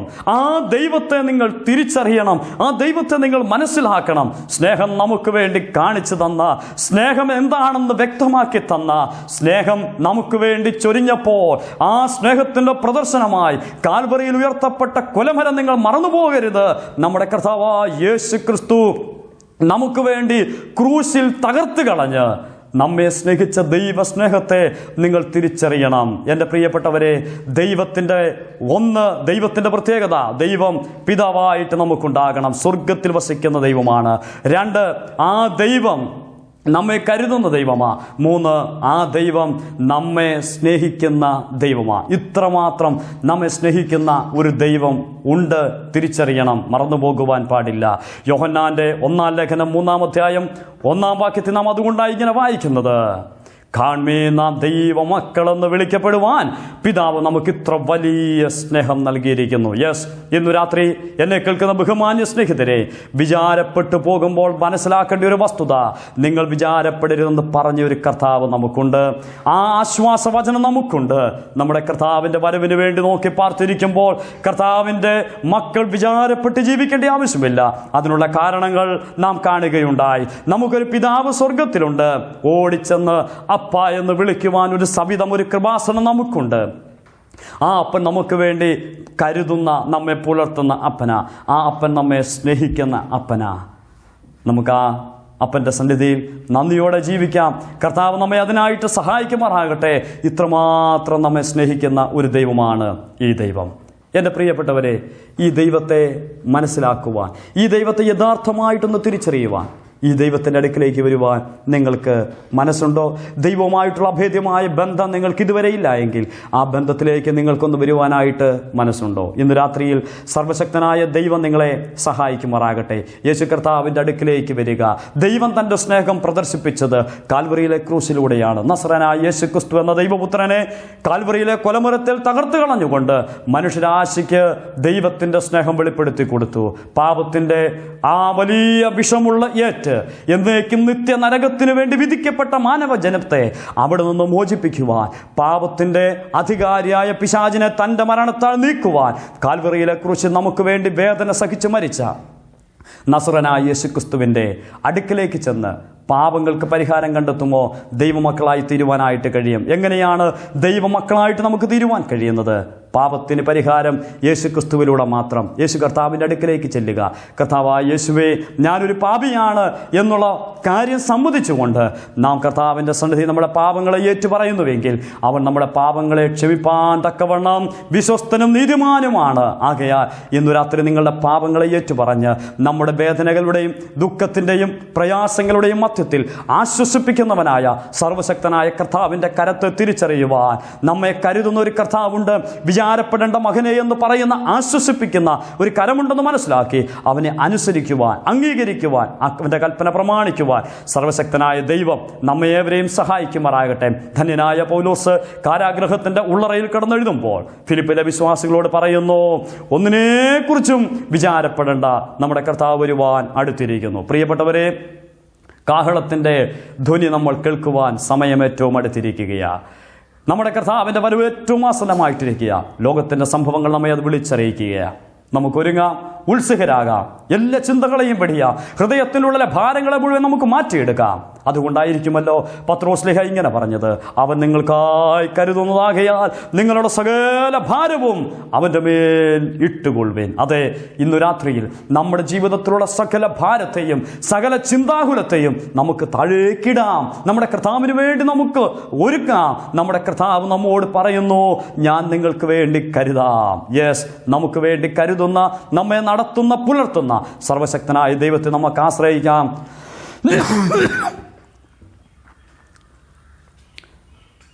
സർവശക്തനായ ദൈവത്തെ നമുക്ക് ആശ്രയിക്കാം.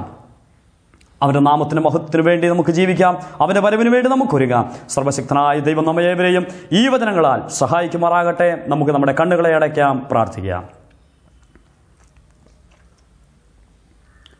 മഹാപരിശുദ്ധനും നിത്യനുമായ സ്വർഗീയ പിതാവേ, തിരുനാമത്തിന് ഞങ്ങൾ നന്ദി പറയുന്നു, സ്തുതിക്കുന്നു. ഞങ്ങളെ സ്നേഹിക്കുന്ന, ഞങ്ങൾക്ക് ഓടി വന്ന് അണയുവാൻ, അബ്ബാ പിതാവേ എന്ന് വിളിക്കുവാൻ ഞങ്ങൾക്ക് വേണ്ടി സ്വർഗത്തിലൊരു ദൈവമുള്ളതിനായിട്ട് സ്തോത്രം. 3 ദിവസങ്ങളായി ഞങ്ങൾക്ക് കേൾക്കുവാൻ കഴിഞ്ഞ ദൈവവചനത്തിനായിട്ട് സ്തോത്രം. ശുശ്രൂഷ അനുഗ്രഹിച്ചതിനായിട്ട് സ്തോത്രം. വചനം കഴിച്ച എല്ലാവരെയും സ്വർഗത്തിലെ ദൈവം അനുഗ്രഹിക്കുകയും മാനിക്കുകയും ചെയ്യുമാറാകണമെന്ന് പ്രാർത്ഥിക്കുന്നു. വലിയ പ്രതിസന്ധിയിലൂടെ ഞങ്ങൾ കടന്നു പോകുമ്പോൾ സർവശക്തനായ ദൈവമേ, അവിടുന്ന് എല്ലാത്തിനെയും നിയന്ത്രിക്കുമാറാകണം എന്ന് ഞങ്ങൾ അവിടുത്തോട് അപേക്ഷിക്കുന്നു. വചനം കേട്ട എല്ലാവർക്കും കർത്താവ് വേണ്ടുന്ന കൃപ നൽകണമേ. ഞങ്ങളുടെ കർത്താവ് വരും, താമസം ഇനിയേറെയില്ല എന്ന് ലോകത്തിൻ്റെ സംഭവങ്ങൾ വിളിച്ചറിയിക്കുകയാണ്. ഇതുവരെയും കർത്താവായ യേശുക്രിസ്തുവിനെ രക്ഷകനും കർത്താവായിട്ട് അംഗീകരിക്കാത്തവരായിട്ട് ആരെങ്കിലും ഉണ്ടെങ്കിൽ ഇന്നു രാത്രിയിൽ അവരും കർത്താവിനെ അംഗീകരിക്കുന്നവരായിട്ട് തീരുവാൻ കൃപ നൽകുമാറാകണമെന്ന് പ്രാർത്ഥിക്കുന്നു. ദൈവമക്കളായ പ്രിയപ്പെട്ടവരെല്ലാവരും ദൈവസന്നിധിയിൽ ഒരുക്കമുള്ളവരാകുവാൻ ഇടയാക്കി തീർക്കണമേ. ഇത്രത്തോളം ഞങ്ങളെ സഹായിച്ചതിനായിട്ട് സ്തോത്രം. സർവ്വ മഹത്വവും പുകഴ്ചയും അവിടുത്തെ പാദപീഠത്തെങ്കിൽ ഞങ്ങൾ സമർപ്പിക്കുന്നു. ബ്രദർ ലൈവ് മിനിസ്ട്രിയെ ഇത്രത്തോളം അനുഗ്രഹിച്ചതിനായിട്ട് സ്തോത്രം. ക്രിസ്തു യേശുവിൻ്റെ നാമത്തിൽ അപേക്ഷിക്കുമ്പോൾ കൃപ തോന്നി കേൾക്കണമേ പിതാവേ.